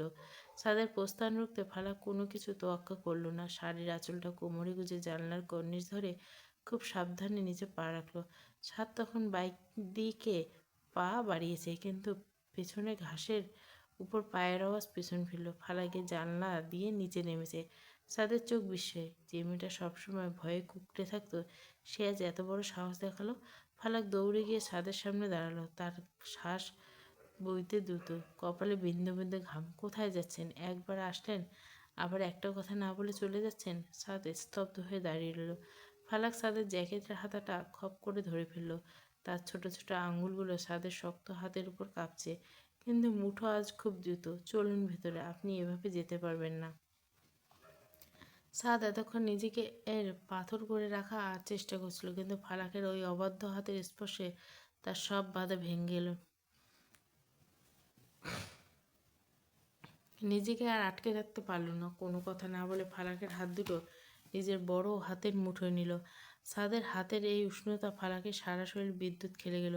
সাদ ফালাককে নিয়ে জানলার দিকে এগোলো। এই রাতে সদর দরজা খুলে সবাইকে জাগিয়ে তোলা ঠিক হবে না। জানলার কাছে এসে সাদ দু হাতে ফালাকের কোমর জড়িয়ে দিল। ফালাক চমকে উঠে সাদের কাঁধে হাত রাখল। সাদ খুব আলতো করে, যেন কোনো কাচের পুতুল তুলছে, সেভাবে ফালাককে তুলে জানলার ভেতর দিয়ে ঘরের মেঝেতে নামিয়ে দিল। এরপর সাদ নিজেও এক লাফে জানলার কার্নিশ ধরে ভেতরে ঢুকলো। দুজনে এখন ঘরে। ঘরের ভেতরে চাঁদের আলো আর বাইরে হাসনিহানা সুবাস যেন আরও গাঢ় হলো। সাদ জানলার পাল্লা দুটো টেনে দিয়ে খিল আটকে দিল। ঘরের ভেতর পিনপত নীরবতা। ফালাক দেওয়ালে পিঠ থেকে দাঁড়িয়েছে, তার ঠিক সামনে সাদ। সাদের চোখে এখন আগুনের মতো তীব্রতা। ফালাক বলল, যা, ফ্রেশ হয়ে আসুন। সাদ বাথরুমে ঢুকে পড়ল। ফালাক দ্রুত ঘরটা গুছিয়ে নিল, বিছানায় টান টান করে ঝাড়লো, সাদের ফেলে রাখা জ্যাকেটটা তুলে আলনায় রাখলো। প্রতিটি কাজের মাঝে ফালাক এক ধরনের পরম সুখ অনুভব করলো। ফ্রেশ হয়ে বাথরুম থেকে বের হওয়ার পর সাদের শরীরে সব ক্লান্তি যেন এক নিমেষে অবসাদে রূপ নিল। এখন সাদকে অনেক বেশি স্নিগ্ধ লাগছে। ঘরটা এখন একদম নিস্তব্ধ। তাদের মধ্যে আর কোনো কথা হলো না, যেন মুহূর্তের সব কথা অপ্রয়োজনীয়। ফালাক বিছানায় একপাশে গিয়ে শুয়ে পড়ল। সাদ কিছুক্ষণ খাটের পাশে দাঁড়িয়ে, তারপর ধীর পায়ে ফালাকের পাশে এসে শুয়ে পড়ল। বিছানার উপর ফালাকে ছড়িয়ে থাকা রেশমি চুলের সুবাস ঘরের বাতাস ভাসছে। সাদ বালিশে মাথা রাখতেই ঘ্রাণটা তাকে আচ্ছন্ন করলো। এক পাশ দিয়ে ফালাককে একটু সরে গেল। ফালাক তখন ছাদের দিকে পিঠ করে শুয়ে আছে, কিন্তু তার শ্বাস প্রশ্বাসের গতি বলে দিচ্ছে সে জেগে আছে। সাদ খুব শব্দপূর্ণে নিজের হাতটা বাড়িয়ে ফালাকের এলোমেলো চুলগুলোর উপর রাখলো। ফালাক একটু কেঁপে উঠল, কিন্তু সরে গেল না। সাদ তার মুখটা আরও কাছে নিয়ে এলো, ফালাকের একগুচ্ছ ঘন কালো চুলের মাঝে নিজের মুখ ডুবিয়ে দিল। দীর্ঘ একটা সময় পার পর সাদ যেন শান্তির কোনো কিনারা খুঁজে পেল। চোখ বুজে প্রাণ ভরে নিঃশ্বাস নিল, যেই নিঃশ্বাসটা নেওয়ার জন্য সে মাঝরাতে শহর ছেড়ে এই গ্রামে ছুটে এসেছে। ফালাকের চুলের সুবাস তাদের মস্তিষ্কে প্রতিটি শিরায় এক শীতল প্রশান্তি ছড়িয়ে দিচ্ছে। সাদ ফালাকের চুলের মাঝে মুখ গুজে দিয়ে ফিসফিস করে কিছু একটা বলতে চাইল, কিন্তু পরক্ষণে নিজেকে সামনে নিয়ে গম্ভীরভাবে ঘ্রাণ নিতে থাকলো। নিস্তব্ধ রাতে কেবল দুজনের নিঃশ্বাসের শব্দ এখন ঘরের একমাত্র সঙ্গীত। ফারাকের চুলের মায়াবী ঘ্রাণে মগ্ন হয়ে সাদা একসময় গভীর ঘুমে কোলে ঢলে পড়ল, যা জীবনের বহু বছর পর আসা এক পরম শান্তিময় ঘুম। বেলা বাড়ার সঙ্গে সঙ্গে নিস্তব্ধতা ভেঙে শুরু হলো হইচে। সাদের দাদি, তিনি সবার আগে ঘুম থেকে উঠছিলেন। লাঠি ঠকঠক করে বারান্দায় পায়চারি করছেন আর উচ্চস্বরে নির্দেশ করছেন, ওরে রহমত, পুকুর থেকে টাটকা মাছ ধরলি। দাদির গলার আওয়াজে বাড়ির বাকিদের ঘুম ভাঙল। সাদের বাবা ও চাচারা তারা ডুঙ্গি আর পাঞ্জাবি পরে উঠোনের সামনে দাঁড়িয়ে গোল হয়ে বসে। সকালের রোদ এসে তারা গ্রামের পুরনো বন্ধুর সঙ্গে রাজনীতি আর চাষবাস নিয়ে খোশ গল্পে। মীরা, রিমা এই দুইজন সকাল সকাল পুকুরে নেমে পড়ছে। তাদের চিৎকার আর হাসাহাসি পুরো পাড়া সরগম। মীরা পুকুর ঘাট থেকে রিমাকে জল ছিটিয়ে বলছে, ভাবি দেখো শাপলা ফুলগুলো কি সুন্দর লাগছে। চাচিরা আর তারা রান্নার বাটি আর মাটির উনুন নিয়ে বসে গেছে। চালের রুটি আর হাঁসের মাংস ভুনা রান্না হচ্ছে সকালের নাস্তার জন্য। নীলা এক হাতে চা নাড়ছে। আচ্ছা নীলা, ফালাক কই? ও তো এখনও নাস্তার টেবিলে এসো না। শরীর ঠিক আছে তো? সাদের মেজো চাচি জিজ্ঞাসা করলো। হয়তো বড় ভাইয়ের কথা ভেবে মন খারাপ হয়ে করে ঘুমাচ্ছে, আমি বরং ডেকে আনি। নীলা যখন ফালাকের ঘরের দিকে যাচ্ছিল, ঠিক তখনই ফারদিন বাইরে থেকে হন্তদন্ত হয়ে দৌড়ে এলো। তার চোখে মুখে বিস্ময় আর উত্তেজনা। আবু, বড় চাচু, আমাদের গেটের একটু দূরে ভাইয়ের বাইক দাঁড়িয়েছে। ভাইয়ে কি রাতে এসেছে নাকি? ফারদিনের কথা শুনে সবাই থমকে গেল। বাড়ির বড়রা নিজেদের মধ্যে মুখ চাওয়াচাই করলো। দাদি তো লাঠি ফেলে প্রায় দৌড় দিল বারান্দার কিনারে। ছাদ এসেছে? ওরে, রাতে এলো কিভাবে? কাউকে ডাকলো না তো? কোথায়? এসব মনে রেখে একই প্রশ্ন, ছাদ যদি এসেই থাকে তবে কোথায়? দাদি আর নীলা মিলে ফালাকের ঘরের সামনে এসে দাঁড়ালো। নীলা খুব সাবধানে টোকা দিল, ভাবি, ও ভাবি, দরজা খুলো, ভাইয়ের বাইক বাইরে দেখা যাচ্ছে। ভাইয়ে কি ভিতরে? দরজার টোকা শুনে ছাদের ঘুমটা পাতলা হয়ে গেল। ফালাক তখন ছাদের বাহুবন্দী হয়ে গভীর ঘুমে। সাদ বুঝতে পারলো বাইরে হয়ে উঠল। সাদ খুব শক্তপূর্ণে ফালাকের মাথা নিচ থেকে নিজের হাতটা সরিয়ে দিল। ফালাক ঘুমের ঘোরে একটু কুকড়ে শুনে তার ঘুম ভাঙল। সাদ আলতো করে কম্বলটা ফালাকের গায়ে টেনে দিল। সাদ ধীর পায়ে দরজার কাছে এগিয়ে গেল। নিজের চুলগুলো একটু হাত দিয়ে ঠিক করে নিয়ে দরজাটার খিল খুলে দিল। দরজা খুলতে এক অদ্ভুত নিস্তব্ধতা নেমে এলো। দাদি, ছোট চাচি, নীলা তিনজনের চোখ বড় বড় হয়ে গেল। তারা চোখের সামনে দাঁড়িয়ে দেখলো স্বয়ং সাদ, চোখে কিছুটা ঘুমের রেশ। ওরে আল্লাহ, কী রে সাদ, তুই না বলছিলে আসবি না? সাদ দাদির কথা কোনো সরাসরি উত্তর দিল না। দরজার পাল্লাটা এমনভাবে ধরে রাখলো যাতে বাইরের মানুষের দৃষ্টি সরাসরি বিছানায় থাকা ফালাকের উপর না পড়ে। ঈশান কাল রাত থেকে আমাকে মেসেজ করে পাগল করে দিচ্ছে আসার জন্য। বারবার বলেছিল বাড়িতে নাকি অনেক কাজ, আমার থাকা খুব দরকার। সাদের কথা শুনে ঈশান বিষম খেয়ে কাঁচতে কাঁচতে চোখ বড় বড় করে তাকালো। আমি আমি কখন আপনাকে মেসেজ করলাম ভাইয়া? আমি তো কাল সারা রাত ফোন ধরে। ঈশানের কথা শেষ হওয়ার আগে সাদ তার দিকে তীব্র রাগি চোখে তাকালো। সাদের সে চাহনি স্পষ্ট লাগে, যদি বাঁচতে চাস তবে হ্যাঁ বল। সাদের খুনের চাহনি দেখে ঈশান পিলে চমকে গেল। তৎক্ষণাৎ ভোল পাল্টে মাথা চুলকাতে চুলকালো। ও আচ্ছা, হ্যাঁ হ্যাঁ, আমি তো একদম ভুলেই গেছিলাম। আমি তো ভাইয়াকে অনেকবার ফোন দিয়েছি, মেসেজ করছি। আসলে গ্রামের নেটওয়ার্ক তো, তাই মনে হয় ভাইয়া কাছে মেসেজগুলো দিয়ে দিতে গেছে। আমার একদম মনে ছিল না। বাড়ির বড়রা ঈশানের হঠাৎ স্মৃতি ফিরে পাওয়ার দেখে মুচকে আসলেন। দায়িত্ব হেসে কুটুকুটি। তিনি জানেন তার বড় নাতিটা কতটা জেদি আর চাপা স্বভাবের। তাই ঈশানকে বলির পাঠা বানানো ছাড়া ছাদের কোনো উপায় ছিল না। এরপর দাদি এদিক ওদিক তাকে জিজ্ঞেস করলো, তার নাত বউ কোথায়? সে তো অনেক সকালে উঠে। আজকে শরীর খারাপ? না না, শরীর খারাপ না, ও আসলে রাতে দেরি করে ঘুমিয়েছে, তাই এখনো ঘুমায় উঠেনি, ও ঘুমাচ্ছে। সাদের এই সোজাসাপটা কথা শুনে মুহূর্তের জন্য পিনপতন নীরবতা নেমে এলো। দাদি, ছোট চাচি, মীরা একে অপরের দিকে তাকিয়ে চোখের ইশারায় হাসাহাসি করলো। ওদিকে ফালাকের ঘুম ভাঙতে ঘড়ির দিকে তাকে চমকে উঠল। সকাল 10টা বেজে গেছে। তড়িঘড়ি করে উঠে শাড়ি ঠিক করতে করতে ঘরের বাইরে দেখলো বাড়ির সবাই তাকে দেখে এক অদ্ভুত অর্থপূর্ণ হাসি দিচ্ছে। দাদি ফালাকের কাছে ডেকে কানে কানে বলল, যাও মা, হাত মুখ ধুয়ে নাও। সাদ তো বললো তুমি নাকি কাল রাতে অনেক দেরি করে ঘুমিয়েছ, তাই আমরা কেউ ডাকিনি। ফালাকের ফর্সা মুখটা মুহূর্তে লজ্জায় লাল টকটকে হয়ে গেল। বুঝতে পারলো সাদ সবাইকে কি যেন এটা বুঝিয়ে রেখেছে। লজ্জায় তার মনে হচ্ছে এখনই মাটির নিচে ঢুকে যাও। চুর চুর করে রান্নাঘরের দিকে পালিয়ে গেল।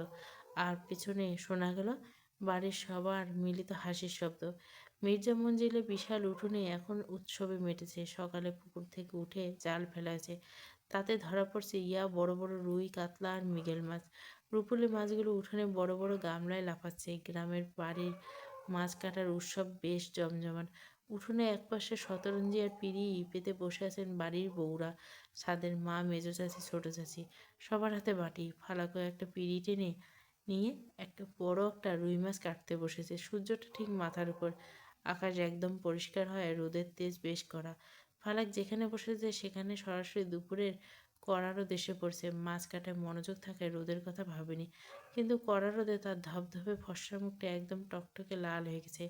কপালে ছোট ছোট ঘাম জমছে, যা রোদে মুক্তোর মতো চিকচিক করছে।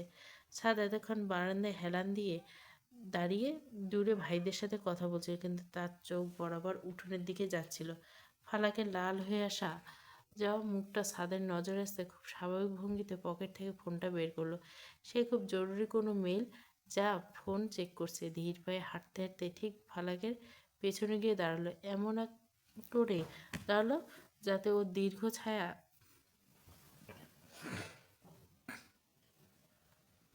দেহের ছায়াটা ঠিক ফালাকের উপর পড়ে।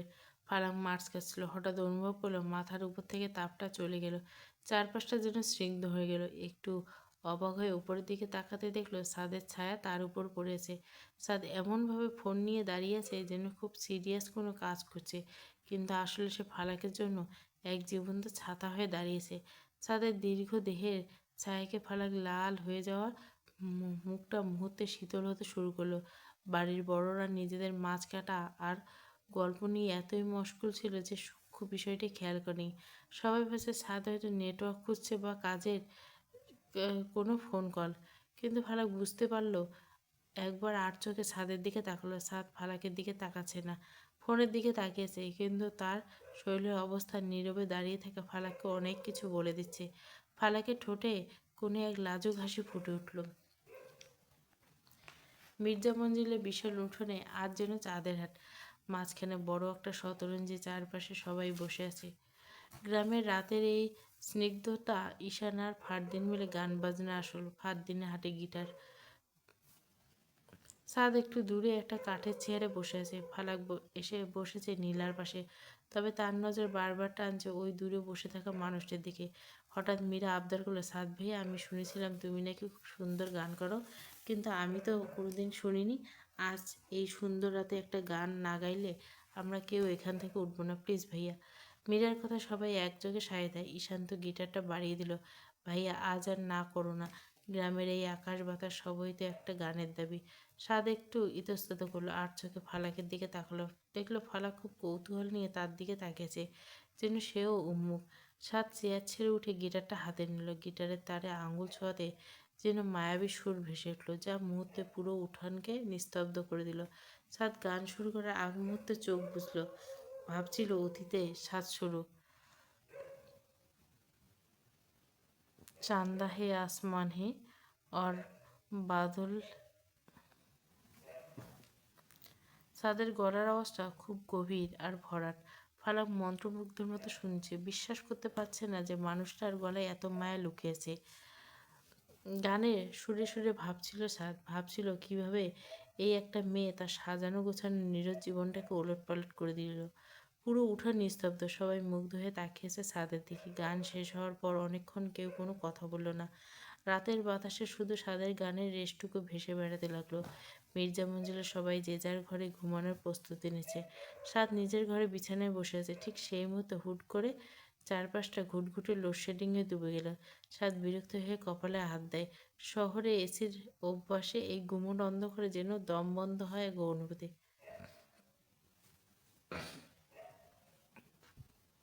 এই গ্রাম ঝামেলা আর সহ্য হয় না। উফ, অসহ্য। অন্ধকারে হাঁটতে ফোন খোঁজার চেষ্টা করলো, কিন্তু কোথাও পাচ্ছে না। পুরো বাড়ি এক ভূতরী নীরবতা ছেয়ে গেল। বাইরে ঝিঝি পোকার ডাক নীরবতা আরে বাড়িয়ে দিচ্ছে। ফালাক এখনো রুমে আসেনি, সম্ভবত রান্নাঘরে বড়দের সাহায্য করছে। ছাদ একা এই অন্ধকারে বসে নিজেই রাগকে সামলানোর চেষ্টা করছে। হঠাৎ গা ছমছমে নীরবতায় ভেঙে একজোড়া নুপুরের রিনির শব্দ কানে ভেসে আসে। একদম হালকা বৃষ্টি আওয়াজ। শব্দটা যেন অলিন্দ হয়ে ধীর পায়ে এই রুমের দিকে আসছে।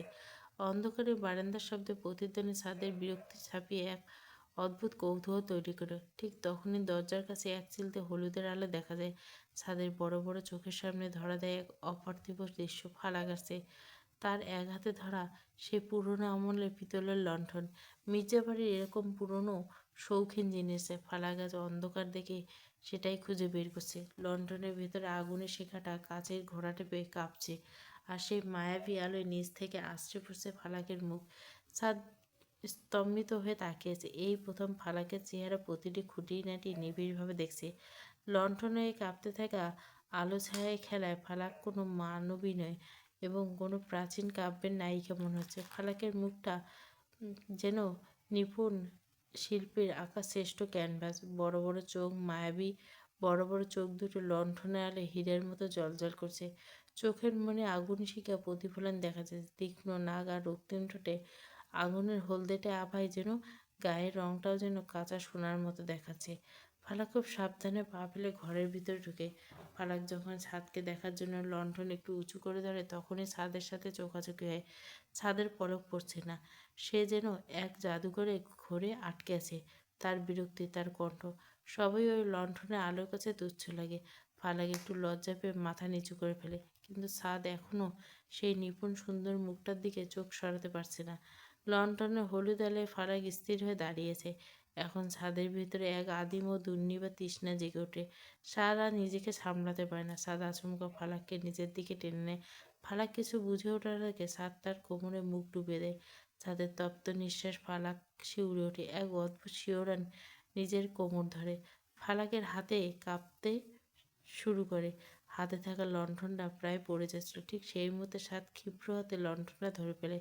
পাশের টেবিলে সরিয়ে রেখে সাদ দেরি না করে দরজার কাছে যায়। দরজাটা শক্ত করে বন্ধ করে দেয়। খিল নাগানোর শব্দে এই নিস্তব্ধ ঘরে এক চূড়ান্ত পরিণতির সংকেত দেয়। ঘর জুড়ে এক লণ্ঠনের মায়াবী আলো, আর দুজন দ্রুত বই চলে নিঃশ্বাসের শব্দে। সাদ আবার ফিরে এসে ফালাকের কাছে, এবার আরও বেশি বেপরোয়া। ফালাকের খুব কাছে এসে দাঁড়ায়। ছাদের দীর্ঘ দেহে ফালাকের উপর। ছাদ কোনো কথা বলছে না, কিন্তু নীরবতা আজ হাজারো শব্দের চেয়ে বেশি মুখকর। ছাদ খুব সপ্তপনে হাত বাড়িয়ে ফালাকের নিপুণ সুন্দর মুখটা হাতের মুঠোয় নেয়। আঙ্গুলের ফাঁকে ফালাকের নরম চামড়ায় বিচরণ করে। ফালাক চোখ বুজে ফেলে। হৃদস্পন্দন এখন ড্রামার বাজানোর মতো দ্রুত শব্দ হচ্ছে। ছাদের হাতের ছোঁয়ায় ফালাককে সারা শরীরে এক অদ্ভুত শিহরণ বয়ে যায়। ছাদ ফালাককে আলতো করে তুলে নিয়ে বিছানার নরম আশ্রয়ে শুয়ে দেয়। ছাদ খুব ধীরালয়ে ফালাককে পরিণত শাড়িটা থেকে আলগা করে দেয়। শাড়ির ভাঁজগুলো একে একে মেঝেতে লুটিয়ে পড়ে। ফালাক তখন লজ্জায় আর আবেশে থরথর করে কাঁপছে। ছাদ নিজের শরীরের উপর থেকে শার্টটা খুলে ছুঁড়ে ফেলে দেয়। তার সুগঠিত পেশিবহুল শরীরটা লণ্ঠনের আলোয় ব্রোঞ্জের মূর্তির মতো চকচক করছে। ফালাকের দিকে এগোয় অতি সপ্তমনে ফালাকের হুকগুলো খুলে ফেলে। একসময় ফালাকের শরীর থেকে শেষ আবরণটুকু খসে পড়ে। লণ্ঠনে কাঁপা কাঁপা আলোয় ফালাককে শরীরে চোখে এক অপার্থিব সৌন্দর্য আধার হয়ে ধরা দেয়। চাঁদ এবার ফালাকের চোখের পাতায়, কপালে, চিবুকে খুব আলতো করে ঠোঁট ছোঁয়। প্রতিটি ছোঁয়ায় যেন বসন্তের প্রথম বৃষ্টির মতো প্রশান্তি মিশিয়েছে। চাঁদ আর ফালাক একে অপরের মাঝে বিলীন হয়ে যায়। দীর্ঘদিনের জমাট বাঁধা দূরত্ব এক নিমেষে যায়। লণ্ঠনের মিটিমিটি আলোয় ঘরটা তখন এক উষ্ণ মায়াজলে। চাঁদের সুঠাম দেহের বলিষ্ঠ ফালাক যেন এক লতার মতো জড়িয়ে যায়। বিছানার চাদর, ফালাক ছড়িয়ে থাকা চুলগুলো যেন এক অন্ধকারে সমুদ্রের মতো দেখাচ্ছে। লণ্ঠনের আলো ওই সমুদ্রে সোনার রেখা এঁকে দিচ্ছে। ছাদের নিঃশ্বাস ফালাকের গলার ভাঁজে আছড়ে পড়ছে। ফালাক অবশেষ চোখ বুজে ছাদের শক্ত কাঠটা দু হাতে খামচে ধরল। ছাদ ফালাকের কানের লতিতে দাঁত দিয়ে মৃদু কামড় বসাতে ফালাকের মুখ দিয়ে এক অস্ফুট আর্তনাদ ভেসে এলো। ছাদের প্রতিটি ছোঁয়া যেন আরো গভীর আর তৃষ্ণার্ত। ফালাকের উন্মুক্ত পিঠে নিজের আঙ্গুল দিয়ে এক অদৃশ্য নকশা, আর ফালাকের শিহরণ ধনুকের মতো বেঁকে গেল। ছাদ ফালাকের চিবুক ধরে মুখটা একটু উঁচু করে কাঁপতে থাকা ঠোঁটে নিজের ডুবিয়ে দেয় এক গভীর চুম্বন। লণ্ঠনের শিখা তেলের অভাবে কাঁপছে। স্তিমিত আলোতে ছাদ ফালাকের প্রতিটা রেখা, প্রতিটি ভাঁজ নিজের করে নিচ্ছে। ফালাকের শরীরে ঘ্রাণ আর ছাদের গায়ে সেই তীব্র পুরুষালী সুবাস মিশে এক মাতাল করা পরিবেশ তৈরি করছে। ছাদ ফালাকের পেটের উপর নিজের মুখ নামিয়ে আনে। তার প্রতিটি চুম্বনে ফালাকের শরীরে আগুনের ঢেউ খেলে যাচ্ছে। ফালাক ছাদের চুলে নিজের আঙ্গুল চালিয়ে নেয়, তাকে আরও নিবিড়ভাবে নিজের সাথে পিষে ধরে রাখতে চায়। লণ্ঠনের শিখায় তখনও নিভু নিভু করে জ্বলছে, আর সেই মৃদু আলো সাক্ষী হয়ে থাকে এক গভীর পূর্ণতা। সাদ তার বাইকের চাবিটা হাতে নিয়ে বেরিয়ে এলো। চোখে মুখে সেই চিরচেনা গাম্ভীর্য জানিয়ে দিল সে আজই ঢাকায় ফিরে যাবে। সাদের দাদি আর মা অনেক জোরাজোরি করলেন আরও দুদিন থাকে যাওয়ার জন্য, কিন্তু সাদ এক কথায় বুঝিয়ে দিল তার পক্ষে আর থাকা সম্ভব না। বাড়ির সবাই শ্বাস ফেলে মেনে নিল। সাদ যে নিজের থেকে এসেছে এটাই তো মির্জা মঞ্জিলের জন্য অনেক পাওয়ার। বড়রা সিদ্ধান্ত নিল তারা আরও দুদিন গ্রামে কাটিয়ে ফিরবেন। সাদ যখন বাইকটা স্টার্ট দিয়ে হেলমেটটা হাতে নিয়েছে, ঠিক তখনই ফালাক ধীর পায়ে এগিয়ে এলো। হাতে একটা ছোট্ট ব্যাগ। ফালাকের মুখটা লজ্জায় কিছুটা নুয়ে থাকা, তার দু চোখে এক অদ্ভুত দৃঢ়তা। সাদের সামনে এসে দাঁড়ালো। আমিও যাব আপনার সাথে। সাদ ভুরু কুঁচকে ফালাকের দিকে তাকালো। বাড়ির সবাই নিজেদের মধ্যে একটু মুখ চাওয়াচাই করলেন। দাদি মুচকে এসে বললেন, ঠিক আছে, ফালাক যখন যেতে চাইছে তখন ও সাদের সাথে যাক। একা একা এই বাড়িতে মন বসে না ওর। স্যার, তুমি ফালাককে সাথে করে নিয়ে যাও। সাদের মা ফালাকের মাথায় হাত রেখে দোয়া করলেন। ঈশান আর ফারদিন আড়ালে হাসাহাসি করছে। ফারদিন টিপনি কেটে বলল, ভাবি তোমাকে মিস করব কিন্তু, তবে ভাইয়া একা থাকতে দেওয়া ঠিক হবে না, তুমি যাও। সাদ কোনো কথা বলল না, শুধু একবার ফালাকের মুখটার দিকে তাকালো। বাইকের হেলমেটটা মাথায় পরে ফালাকের দিকে ব্যাগটা বাড়িয়ে বলে, উঠে বসো। ফালাক সবার কাছ থেকে বিদায় নিয়ে নিল। সাবধানে যেও মা। ফালাক লজ্জায় মাথা নিচু করে ছাদের বাইকের পিছনে গিয়ে বসলো। বাইকটা একটু উঁচু হয় গতির রাজা। কিছুটা নার্ভাস হয়ে এদিক ওদিক তাকাচ্ছে। শাড়ির কুচি সামনে রেখে খুব শক্তপণ্যে একপাশে পা রেখে বসলো। বসার সাথে সাথে বাইকটা একটু দুলে উঠলো, আর ফালাক ভয়ে চওড়া পিঠের উপর নিজের হাতটা রেখে দিল। এই প্রথম সে ছাদের বাইকের পিছনে বসে ছাদ আয়নায় ফালাকের সেই নার্ভাস মুখটা দেখে। ফালাকের কাঁপতে থাকা হাতটা ছাদের কাঁধে পড়তে ছাদের ঠোঁটের কোণে এক রহস্যময় হাসি ফুটল। ছাদ ইঞ্জিন স্টার্ট দিল। ইঞ্জিনের গর্জন শুনে ফালাক একটু কেঁপে উঠতে ছাদের জ্যাকেটটা একপাশে শক্ত করে চেপে ধরল। ছাদ আয়নায় দেখলো ফালাক তাকে ধরেছে। সে আর সময় নষ্ট না করে বাইকের গতি বাড়ালো। গ্রামের মেঠো পথ ধুলো উড়িয়ে ছাদ আর ফালাক এগিয়ে চলল শহরের দিকে। পেছনে ফেলে গেল মির্জা মঞ্জিলের স্মৃতি। বিকেলের হালকা নরম রোদটা তখন স্নান হয়ে আসছে। ফালাকের পেস্ট কালারের শাড়ির আঁচলটা অবাধ্য হয়ে বারবার উড়ে যাচ্ছে। সে এক হাত দিয়ে সেটা সামলানোর চেষ্টা করছে। বাইক যখন হাইওয়েতে উঠলো, সাত গতি বাড়িয়ে দিল। বাতাসের শস্য শব্দে ফালাক এখন রীতিমতো ভীত। আর কোনো দূরত্ব না গেলে ছাদের পিঠের সাথে একদম মিশে গেল। কপালের ছাদের জ্যাকেটটা পিঠে ঠেকে সে চোখ বুজে ফেলল। ছাদের জ্যাকেট থেকে তীব্র পুরুষালী সুবাস এক অদ্ভুত অনুভূতি তৈরি করছে ফালাক। ছাদ আয়নায় দেখছে ফালাক তাকে আষ্টে পৃষ্ঠে দৌড়িয়ে ধরছে। তখনই শয়তানি বুদ্ধি মাথায় এসে ইচ্ছে করে বাইকটা একটা জায়গায় একটু ব্রেক কষল, আর ফালাক ছিটকে এসে ছাদের পিঠের উপর আছড়ে পড়ল। ফালাক দ্রুত বয়ে চলা নিঃশ্বাস ছাদের ঘাড়ের উপর বসছে। হাইওয়ে উন্মুক্ত রাস্তায় ছাদের বাইক এখন বাতাসের সাথে পাল্লা দিচ্ছে। দুই পাশে দিক দিগন্ত ফসলি জমি, আর মাঝখানে পিচঢালা কালো পথ। ছাদের গতির নেশা সবসময় প্রবল। বাইকের লুকিংয়ে গ্লাসে ছাদের চোখ আটকে গেল। বাতাসের তীব্র ঝাপটায় ফালাকের মাথার লম্বা রেশমি চুলগুলো বাঁধন ছিঁড়ে উঠতে শুরু করছে। পেস্ট কালারের শাড়ির আঁচলটা একদম সামলাতে গিয়ে ফালাক তার চুলগুলো আর সামলাতে পারছে না। অবাধ্য চুলগুলো বারবার উড়ে এসে ছাদের ঘাড়ে আর হেলমেটে আছড়ে পড়ছে। ফালাক বারবার এক হাত দিয়ে অবদ্ধ চুলগুলো কানের পিছনে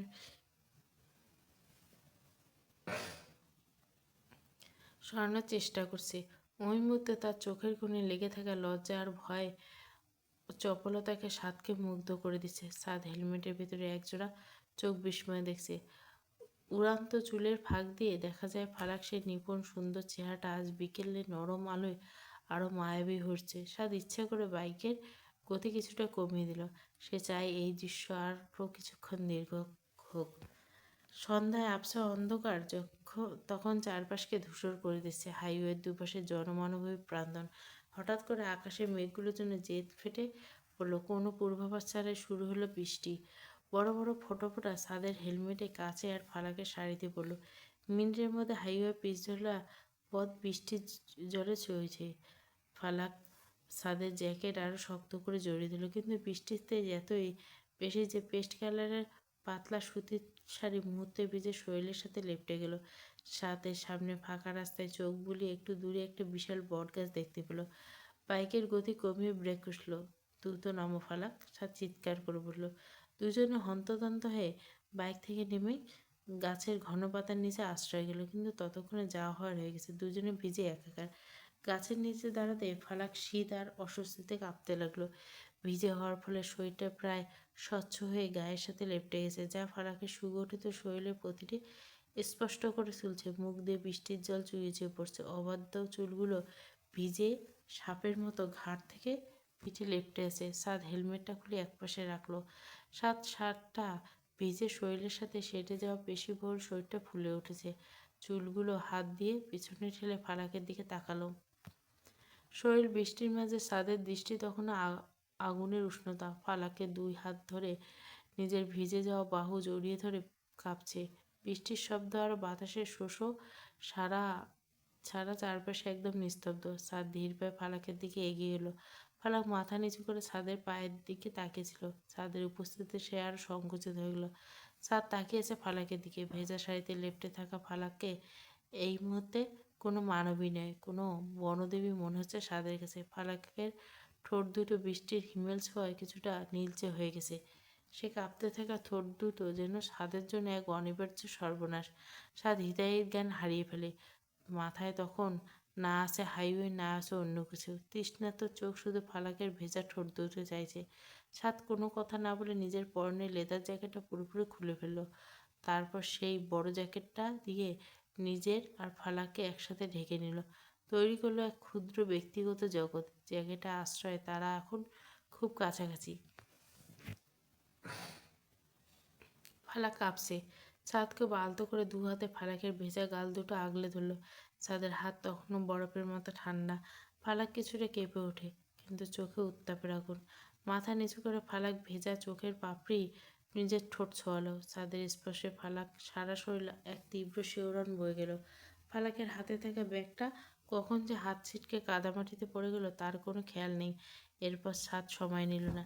নিজের ঠোঁট চেপে ধরল ফালাকের বৃষ্টি ভেজা কাঁপতে থাকা। প্রথমে আলতো, তারপর এক গভীর নেশাতেও ফালাককে নিজের করে নিতে চাইল। ফালাক আবেশে শিহরণের জ্যাকেটের ভেতরে ছাদের ভিজে যাওয়া শার্ট খামচে ধরল। ছাদের স্পর্শ ফালাকের লাগতে এক অদ্ভুত আগুন জন্মানো হলো, যা বাইরের হিমেল বৃষ্টিকে হার মানায়। ফালাক প্রথমে আড়ষ্ট হয়ে থাকলেও পরক্ষণে নিজেকে সঁপে দিল ছাদের বলিষ্ঠ বাহুবন্দিতে। ছাদের চুম্বনের তীব্রতা ক্রমশ বাড়তে থাকলো।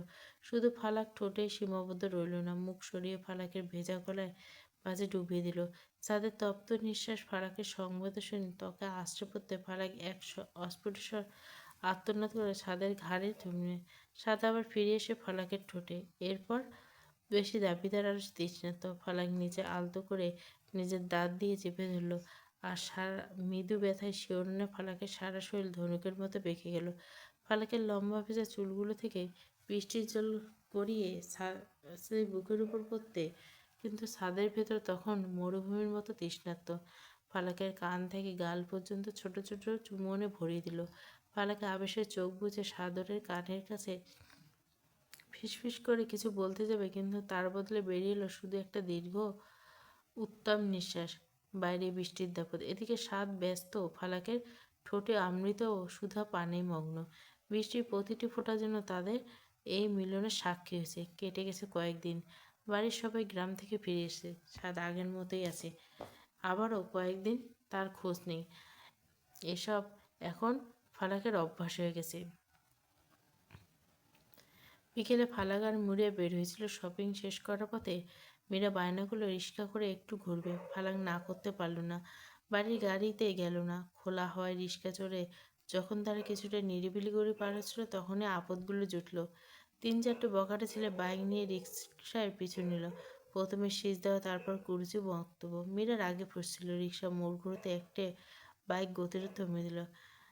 এসব দেখে মীরা বলল, রাস্তা ছাড়ুন, আপনাদের সাহস তো কম না, দিনের বেলা মেয়েদের বিরক্ত করছেন। একটা ছেলে বাইক থেকে নেমে এসে মীরার হাত খপ করে ধরল। আরে জানু, আর রাগ করো কেন, চলো না একটু আড্ডা দিই। ফালাক আর চুপ থাকতে পারল না। রিক্সা থেমে নেমে হন্তদন্ত হয়ে এগিয়ে গিয়ে ওই ছেলেটার গালে কষে একটা থাপ্পড় বসিয়ে দিল। তোর এত বড় সাহস, আমাকে হাত তুলিস? দেখ তো, বেশ, আজ তোকে মাঝ রাস্তায়। ছেলেটা বিশ্রী একটা গালি দিয়ে ফালাকের কোমরের দিকে হাত বাড়াতে তাকে জাপটে ধরার জন্য। ফালাক ভয়ে চোখ বন্ধ করে, কিন্তু হাতটা তার শরীরে পৌঁছানোর আগে বাতাসের বেগে একজোড়া পাথরের মতো শক্ত হাত ছেলেটার কবজি ধরে ফেলল। পরের মুহূর্তে শোনা গেল হাড় মর্মরের শব্দ আর ছেলেটার বুক ফাটা আর্তনাদ। আমার জিনিসের উপর হাত দেওয়ার আগে নিজের কবজিটার মায়া করা উচিত ছিল। ফারাক চোখ খুলে দেখল সাদ মির্জা। তার চোখের মণি দুটো রাগে টকটকে লাল হয়েছে। ছেলেটার কবজি এমনভাবে মুচকে দিয়েছে যে তার হাতটা ভেঙে গেছে। সাদ এক ঝটকায় ছেলেটাকে রাস্তায় তুলে ফেলে বাকি দুটোর দিকে তাকালো। হাতের তখন ধাতব চাপের রিং, যা আঙ্গুলে ঘোরাচ্ছে। কিরে, আর কার কার হাত চুলকাচ্ছে? আমার স্ত্রীর গায়ে হাত দেওয়ার জন্য? তোদের হাতগুলো আজ শরীর থেকে আলাদা করে দিই। বাকি দুজন ছেলে সাদের চেহারা দেখে বললে চিনি ফেলে, সাদ মির্জা, আমাদের মাফ করে দেন, আমরা জানতাম না উনি আপনার। সাদ কোনো কথা না বলে সামনে এগিয়ে এসে একজনের কলার চেপে ধরল।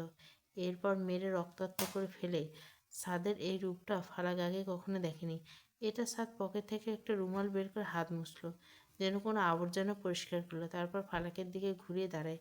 রিকশায় ওঠো দুজনে। মীরা, ওকে নিয়ে এখনই বাসায় যাও, আমি আসছি। মীরা ভয়ে কাঁপতে কাঁপতে ফালাকের হাত ধরে রিকশায় উঠল। ফালাক রিকশায় উঠে পেছনে ফেলল। সাদ মাঝ রাস্তা দাঁড়িয়েছে, আর তার সামনে ওই বখাটে গুলো কুকুরের মতো পায়ে পড়ে আছে, ক্ষমা চাইছে। কিন্তু সাত মির্জা আজ ক্ষমার করা মুড়ে নেই।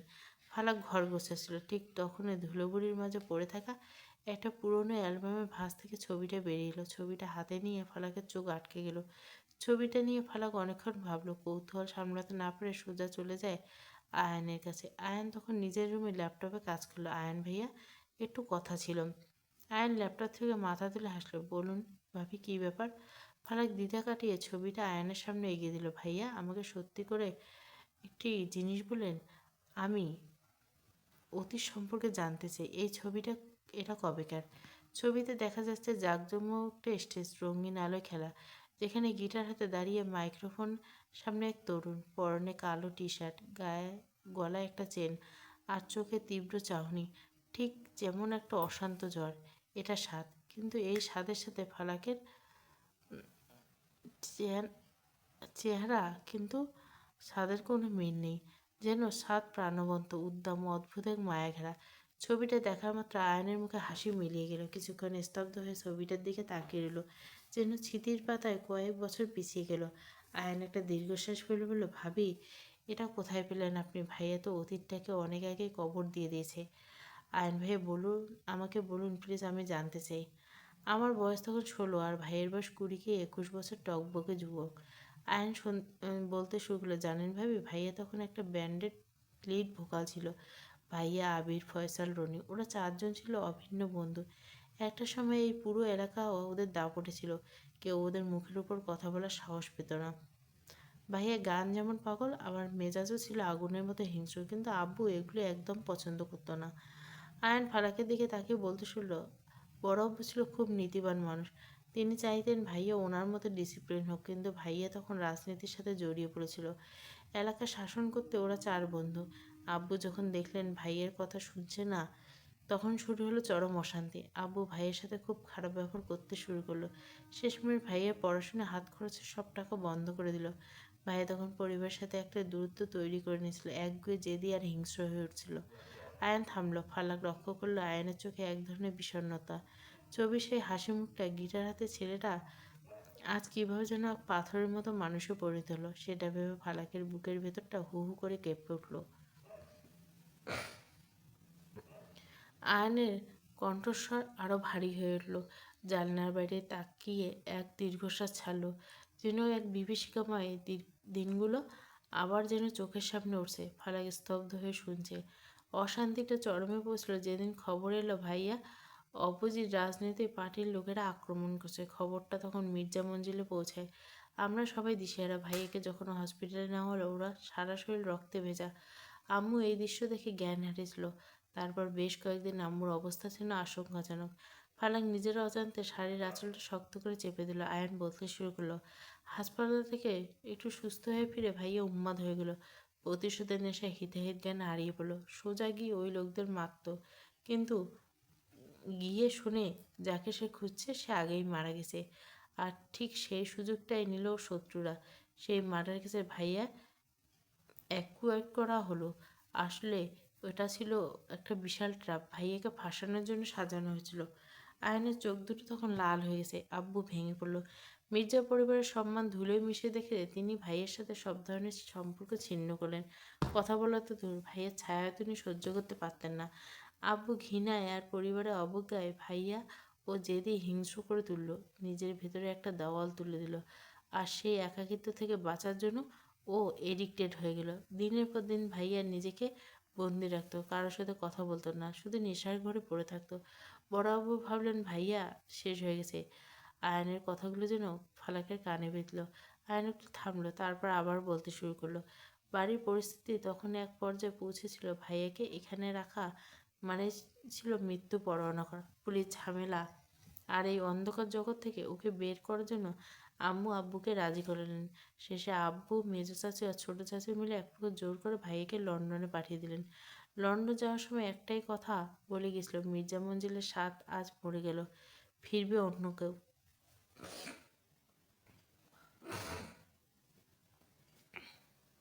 লন্ডনে গিয়ে নিজের জীবনটা পুরোপুরি বদলে ফেললো। কয়েক বছর কারোর সাথে কোনো যোগাযোগ করেনি। নিজের পড়াশোনা শেষ করছে। ওই 10 বছরে নিজেকে একদম পাথর বানিয়ে ফেলছে। ভেতরে গান, গিটার, আবেগ সব বরফে জমা। আয়নের গলায় এবার ধরে এলো। আয়নের দীর্ঘশ্বাস ফেলে ফারাকের দিকে তাকিয়ে বলে, ভাইয়ের জেদ ধরেছিল আর কখনো দেশে ফিরবে না। 10টা বছর একা কাটিয়েছে, আমাদের কারোর ছায়া মারেনি। শেষে আম্মু উপায় না দেখে নিজের অসুস্থ, চরম অসুস্থতা বলে মিথ্যে নাটক করে ব্ল্যাকমেল করে। মা তো সন্তানের জন্য এতটুকু ছলনা করতেই ভাইয়া আর কোনোদিন দেখবে না যেত। আম্মুর কথা শুনে ভাইয়া সব ফেলে দেশে আসে। আয়ান ছবির দিকে আঙুল দেখে বলে, 10 বছর পর ভাইয়া ফিরে এলো। আমরা কেউ ওকে চিনতে পারিনি। এখনো কাউকে নিজের কাছে আসতে দেয় না, পাছে আমরা কেউ ওকে ভেঙে দেয়। আয়ান একটু থামলো। ফালাকের মুখটা তখন ফ্যাকাশে। আয়ান আবার বলতে শুরু করলো। ভাইয়া ফেরার পর বাড়িতে একটা অস্থিরতা। আয়ানের কথাগুলো শুনে ফালাক যেন এক অজানা ঘোরের মধ্যে চলে গেল। তার চোখের সামনে আজ সাদের পুরো জীবনের একটা সিনেমার মতো ভেসে উঠল। আয়ান বলতে শুরু করলো, জেনে রাখুন ভাবি, ভাইয়া কখনো হার মানতে শিখেনি। লন্ডন থেকে ফেরার পর সবাই ভেবেছিল ও শান্ত হয়ে গেছে, কিন্তু ওর রক্তে তো সতেজ। যখন এলাকায় ফিরল দেখলো পুরনো শত্রুরা এখনো ডালপালা মেরে বসে আছে। ভাইয়া চুপ থাকতে পারল না। আয়ন একটু স্লান আসলো। ভাইয়া সেই পুরনো দাপট আবার ফিরিয়ে এলো। চেয়েছিল সবাইকে বুঝিয়ে দিতে যে স্বাদ মির্জা ফুরিয়ে যায়নি। ফালাক বুঝতে পারলো কেন সেদিন রাস্তায় ওই বখাটেগুলো তাদের নাম শুনতে কুঁকড়ে গেল। এরপর সবাই ভাবলো ভাইয়াকে একটা নিয়মের মধ্যে রাখতে হবে, না হলে আবার হারিয়ে যাবে। ঠিক তখনই মেজো চাচুরা মিলে ঠিক করলেন ভাইকে বিয়ে দিবে। আর তখনই ভাইয়ের জীবনে হলো উর্মিলা ভাবি। উর্মিলার নামটা শুনতে ফালাকের বুকের ভিতরে এক মোচড় দিয়ে উঠল। সে তো জানে সাদের জীবনে এই প্রথম বিয়ের কথা, কিন্তু উর্মিলার কথা কেউ কখনো ওর সামনে খোলসা করে বলেনি। ইতস্তত আয়ন ইতস্তত করে বলতে লাগলো, উর্মিলা ভাবছিল খুব সুন্দরী আর আধুনিকা। ভাইয়া শুরুর দিকে একদম রাজি ছিল না, কিন্তু আম্মুর কান্নাকাটি আর অসুস্থতা হার মানল। ভাইয়া আর উর্মিলা ভাবে বিয়েটা খুব ধুমধাম করে এলো। ভাইয়া যখন ভাবিকে ভালোবাসতে শুরু করলো, পাথরের মতো মানুষটা আবার একটু একটু করে হাসতেছিল। কিন্তু আয়ান থেমে ফালাকের রুদ্ধশ্বাসে জিজ্ঞেস করলো, কিন্তু কি আয়ান ভাইয়া? তারপর কি হয়েছিল? আয়ান ফালাকের দিকে তাকিয়ে নিচু স্বরে বলল, উর্মিলাভাবে ভাইকে বুঝতে পারেনি। ভাইয়ের উগ্র মেজাজ তিনি মেনে নিতে পারেনি। তাদের সম্পর্কের মাঝে এমন কিছু ঘটে গেল যা ভাইয়াকে আবার সেই 10 বছর আগের চেয়ে ভয়াবহ একটা অন্ধকারে ঠেলে দিল। ওই বিশ্বাসটা ভাইয়াকে আজকের এই জলজন্ত পাথরে পরিণত করছে। ফালাক স্তব্ধ হয়ে দাঁড়িয়ে রইল। এমন একজনের জায়গায় এসেছে যার স্মৃতি ছাদের জন্য এক বিষাক্ত ক্ষত। আজ আজ 14ই ফেব্রুয়ারি 2026, অর্থাৎ ভ্যালেন্টাইন ডে, বিশ্ব ভালোবাসা দিবস। ভ্যালেন্টাইন ডে সকালে মির্জা বাড়িতে এক উৎসব মুখর। নীলা রিমা দুজনে উচ্ছ্বাসিত। ফালাক রান্নাঘরে এক কোণে দাঁড়িয়ে কাজ করছিল, আর তার দু জা আর ননদ মিলে আজকে প্ল্যান করেছে ফালাকের সাথে। জানো ভাবি, ঈশান সকালে অফিস যাওয়ার আগে আমাকে লকেট গিফট করছে, আর রাতে ডিনারে নিয়ে যাবে। আয়ানও কম না ভাবি, সে তো আমাকে একগুচ্ছ লাল গোলাপ দিয়ে ঘুম থেকে জাগিয়েছে, তারপর বলেছে আজ রাতে নাকি আমাকে লং ড্রাইভে নিয়ে যাবে। আমি তো ভাবতে পারছি না। ফারাক মৃদু হেসে ওদের কথা শুনছে, কিন্তু মনের ভিতর কোথাও একটা সূক্ষ্ম চিনচিন।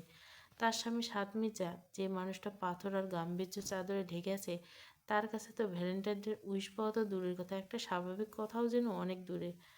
এইসব কথা শুনতে পায় সাত। সাত আজ একটু দেরি করে বেরোচ্ছিল। তার কানে নীলা আর রিমার উচ্ছ্বাসিত আর ফালাকের নীরব দীর্ঘশ্বাস পৌঁছে দিল। লক্ষ্য করলো ফালাকের চোখে বিষণ্ণতা, যা সে আড়াল করার চেষ্টা করছে। সাত কোনো কথা না বলে গট গট করে বেরিয়ে গেল ঠিকই, কিন্তু গাড়িতে বসে ড্রাইভারকে স্টার্ট দিতে বলে সে পকেটে ফোন বের করলো। সন্ধ্যার আকাশে তখন গোধূলির লাল আভা মুছে গিয়ে অন্ধকার নামতে শুরু করছে। রাস্তার পাশে সাদের জিপ দাঁড়ানো। গাড়িতে হেলান দিয়ে সাদ দাঁড়িয়েছে, পরনে ব্ল্যাক শার্ট। চারপাশে বন্ধুর দল, আবির, ফয়সাল আর রনি। সাদ অনেকক্ষণ চুপচাপ দাঁড়িয়ে সিগারেট টানছিল। হঠাৎ বন্ধুদের দিকে তাকে জিজ্ঞেস, শোন, মেয়েদের আসলে কী গিফট দিলে তারা খুশি হয়? গয়নাগাটি নাকি? সাদের মুখে এই তিনটা কথাটা শুনে তিন বন্ধু একে অপরের দিকে তাকিয়ে রইল। দাপটে সান মির্জা, যার কথায় পুরো এলাকা কাঁপে, সে আজ ভালোবাসার দিবসে গিফট নিয়ে নিশ্চিত। কি সাত? সূর্যকে পশ্চিম আকাশে উঠলো, তুই গিফট কিনবি? তা ফালাক ভাবি কি পছন্দ করে, জুয়েলারি নাকি দামি ব্র্যান্ডের? সাদের এই প্রশ্নের উত্তর দিতে গিয়ে থমকে গেল। মনে হাত রাখলো, ফালাক কী পছন্দ করে? সে কি কখনো ফালাকের কাছে জানতে চেয়েছে তার কি ভালো লাগে? ফালাকের সাথে তো সাদের কখনো ভালো কথাই হয়নি। ফালাক তো সবসময় ওর সামনে ভয়ে কুঁকড়ে থাকে। কোনো আবদার তো করা তো দূর, ঠিক মতো চোখ তুলে তাকাতেও পায় না। সারাদিন শুধু বাড়ির কাজ করে, রান্নাবান্না আর স্বাদের মেজাজ বুঝে চলা, এটাই ফালাকের জীবন। সাদকে চুপ থাকতে দেখে ফয়সাল বলে উঠল, দেখ সাদ, ভাবি টাইপ এর মেয়ের মন খুব সাধারণ হয়। ওরা হিরে জহরত যতটা না বোঝে, তার চেয়ে বেশি বোঝে সম্মান আর একটুখানি সময়। তুই যদি আজ ওকে একটু সুন্দর কোথাও নিয়ে যাস, তাতেই ও কুপোকাত। মির্জা মঞ্জিলের বিশাল বারান্দায় অন্ধকারে একা বসেছিল ফারাক। আকাশের আজ চারটা আলোটা যেন একটু বেশি মায়াবী।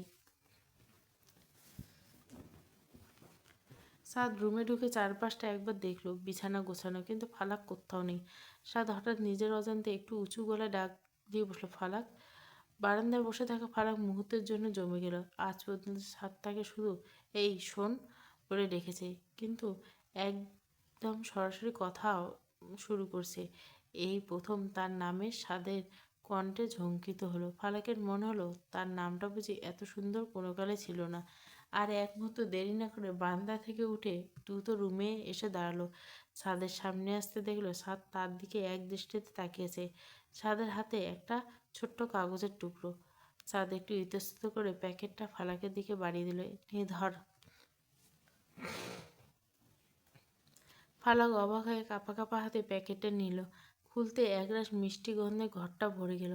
ভেতরে যত্ন করে রাখা জোড়া সাদা বেলি ফুলের তাজা গাজরা। ফালাকের চোখের পাতা ভিজে উঠল। যে মানুষটা এলাকার মস্তান হিসেবে পরিচিত, সে সারাক্ষণ গাম্ভীর্যের চাদরে ঢেকে থাকে, সে আজ নিজের হাতে তার জন্য বেলি ফুল নিয়ে এসেছে। সাত ফালাকের বিস্ময় দেখে একটু অস্বস্তিতে পড়ে গেল। ফালাক কোনো কথা বলতে পারল না, শুধু গাজরাটা নাকের কাছে নিয়ে গভীর শ্বাস নিল।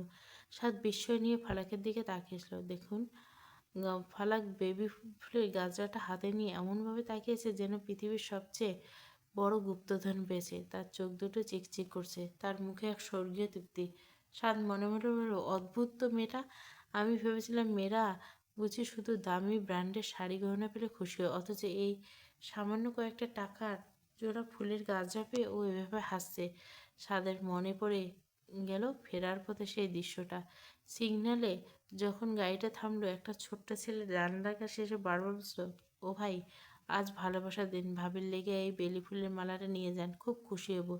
ছাদের মেয়ে বিরক্ত তাকালো, কেন যেন ছেলেটার মুখের দিকে তাকিয়ে আর না করতে পারেনি। পকেট থেকে একটা নোট বের করে মালাটা নিয়ে ড্যাশবোর্ডে রেখে দিয়েছিল। তখনও ভাবেনি এই তুচ্ছ ফুলটুকু ফালাকের মনে এতটা প্রভাব ফেলবে। সাদ ফালাকের একদম কাছে এসে দাঁড়ালো। বেলি ফুলের মিষ্টি সুঘ্রাণে এখন তাদের দুজনের এক মাঝে এক মায়াবী সেতু তৈরি করলো। এত সামান্য জিনিসে কেউ এত খুশি হয় সেটা আগে জানতাম না। চুলে পড়ে নে। ফালাক গাজরাটা নিয়ে ড্রেসিং টেবিলে আয়নার সামনে দাঁড়ালো। চিরুনি দিয়ে চুলটা ঠিক করতে চেষ্টা করেছিল, নিজের হাতে মালাটা সুন্দর করে চুলে জড়িয়ে নিতে। কিন্তু কেন যেন তার হাতটা কাঁপছিল, বারবার বেলি ফুলের মালাটা হাত ফসকে যাচ্ছিল। আয়নায় নিজের প্রতিফলন দেখে ফালাক এক অদ্ভুত আবেশে ডুবে যায়।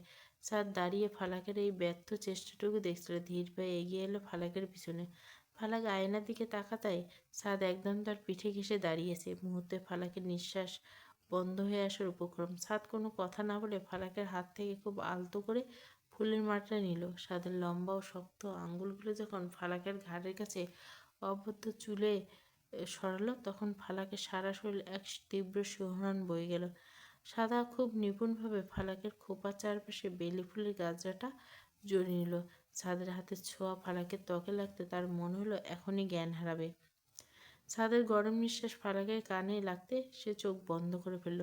আয়নায় দেখল সাদ কাঁধে চিবুক রেখে স্থির দৃষ্টিতে তাকিয়েছে। পুরো ঘর তখন বেলি ফুলের তীব্র ঘ্রাণ আর দুই হৃদস্পন্দনের শব্দ। আজ রাতে সাদের এই রূপ ফালাকের কাছে সবচেয়ে বড় উপহার।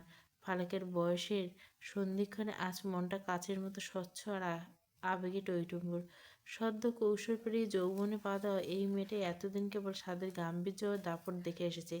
কিন্তু আজ ড্রেসিং টেবিলে আয়নার সামনে দাঁড়িয়ে সাদের হাতের আলতো ছোঁয়া, বেলি ফুলের স্নিগ্ধ ঘ্রাণ পৃথিবী যেন ওলটপালট করে দিচ্ছে। ফালাকের মনে হলো তার শরীরে প্রতিটি কোষে এক অজানা শিহরণের স্রোত বয়ে যাচ্ছে। তার সদ্য প্রস্ফুটিত মনটা যেন এক পশলা বৃষ্টির অপেক্ষা। আর সাদের এই সামান্য আবেগ মনোযোগ সেই তৃষ্ণার্ত চাতক পাখির মতো তাকে পূর্ণতা দিল। সাদা আয়নার দিকে তাকিয়ে ফালাকের চেহারা পরিবর্তন লক্ষ্য করছে। ফালাকের গালে লজ্জায় এক রক্তিম আভা ছড়িয়ে পড়ছে, যা দেখে সাদের মনে হলো এই মায়াবী মেয়েটা হাসিতে যে এত শান্তি থাকতে পারে তা জানা ছিল না। পরের দিন সন্ধ্যার দিকে হঠাৎ করে ফালাকের শরীরটা খুব খারাপ হয়ে গেল। চনমনে মেয়েটা নিস্তেজ হয়ে বিছানায় পড়ে যায়, কপালে জ্বর পড়িয়ে গেল। বাড়ির সবাই ফালাকের রুমে ভিড় করছে, নীলে জলপট্টি দিচ্ছে। সাদের মা মাথায় হাত বুলে দিচ্ছে। সবার মুখে চিন্তার ছাপ। ফালাক কিছু মুখে তুলতে চাইছে না, এমনকি ওষুধের নাম শুনলে মুখ ফিরিয়ে নিচ্ছে। চাঁদ বাইরে থেকে ফিরে ঘরে ঢোকার আগে হইচই শুনে থমকে গেল। সিঁড়ি দিয়ে উপরে উঠে নিজের রুমে এসে দেখলো ভেতরে সবাই। ফারাক চোখ বন্ধ করে শুয়ে আছে, তার ফর্সা মুখটা জ্বরে টকটকে লাল হয়ে গেছে। সাদ গম্ভীর গেল, কি হয়েছে এখানে? সবাই এভাবে ভিড় করে আছে কেন? মীরা আমতা আমতা করলো, ভাইয়া, ভাবির খুব জ্বর, দুপুর থেকে কিছুই খাচ্ছে না, এখন ওষুধ না খেলে জ্বর কমবে না। সাদ ফারাকের দিকে একবার স্থির দৃষ্টিতে তাকালো, কোনো কথা না বলে সরাসরি নিচে নেমে গেল। রান্নাঘরে গিয়ে কাজের লোককে কড়া গলায় নির্দেশ দিল যেন এক্ষুনি গরম সবজি স্যুপ দিয়ে উপরে পাঠিয়ে আসে। মিনিট 10-এর মধ্যে স্যুপের বাটিটা নিয়ে সাদ রুমে ঢুকলো। রুমে ঢুকে সবাই ফালাককে বোঝানোর চেষ্টা করে। সাদ ভেতরে ঢুকে বাটি বাড়িয়ে বাটিটা নিল। তারপর ঘরের বাকিদের দিকে তাকিয়ে এক প্রকার আদেশ দেওয়ার ভঙ্গিতে বলল, তোমরা এখন নিচে দাও, আমি দেখছি। সাদের কথা কেউ ফেলার সাহস পেল না। সবাই অবাক হয়ে ঘর থেকে বেরিয়ে গেল। শুধু দরজার আড়ালে দাঁড়িয়ে আর চোখে দেখতে লাগলো আসলে কি ঘটে। ছাদ বিছানায় বলল। ফালাকের জ্বরের ঘরে স্বাদের উপস্থিতি বুঝতে পেরে কুঁকড়ে গেল। ছাদ চামচ নিয়ে স্যুপ তুলে ফালাকের ঠোঁটের কাছে দিল, এটা খাও। ফালাক মাথা নেড়ে মৃদু স্বরে বলল, ভালো লাগছে না, খাবো না। ছাদের চোয়াল শক্ত হয়ে এলো। ফালাকের চিবুকটা এক হাত দিয়ে শক্ত করে ধরল। বেশি কথা বলবি না, চুপ খা বলছি। শরীর খারাপ করে ঢং করা হচ্ছে, এটা শেষ না করলে আজ কপালে দুঃখ আছে। ফালাক ভয়ে আর কথা বলে না। সাদের এই রাগী রূপটা দেখে সে বাধ্য হয়ে মুখ খুলল। স্যার নিজ হাতে চামচ করে প্রতিটা লোকমা ফালাককে খাওয়ালো। বাইরের থেকে সবাই এই দৃশ্য দেখে রীতিমতো আকাশ থেকে পড়লো। যে স্বাদ নিজের খাবার নিজে বেড়ে খায় না, যার মেজাজ সারাক্ষণ সপ্তমে থাকে, সে আজ নিজের হাতে বউকে ধমকেছে। খাওয়া শেষ করে স্বাদ টেবিলের উপর বাটিটা রাখলো। ফালাকের কপালে হাত দিয়ে তাপমাত্রা একবার মেপে নিল। স্বাদের হাতে রুক্ষ স্পর্শে ফালাকের মনের ভেতর কেমন যেন শান্ত হয়ে এলো। ধমক দিল। এই ধমকের আড়ালে যে অধিকার লুকিয়ে ছিল তা ফালাক বুঝতে পারল। এখন ঘুমা, কাল সকালে যেন দেখি জ্বর কমেছে, নাহলে খবর আছে। চাঁদ রুম থেকে বেরিয়ে যেতে ফালাক চাদরটা টেনে নিল। তার জ্বর উত্তাপের মাঝে মনে হলো এই রাগী গম্ভীর মানুষটা শাসন যেন বড্ড আদুরে। ফালাক পর্ব 2 পুরো গল্পটা প্লে লিস্টে।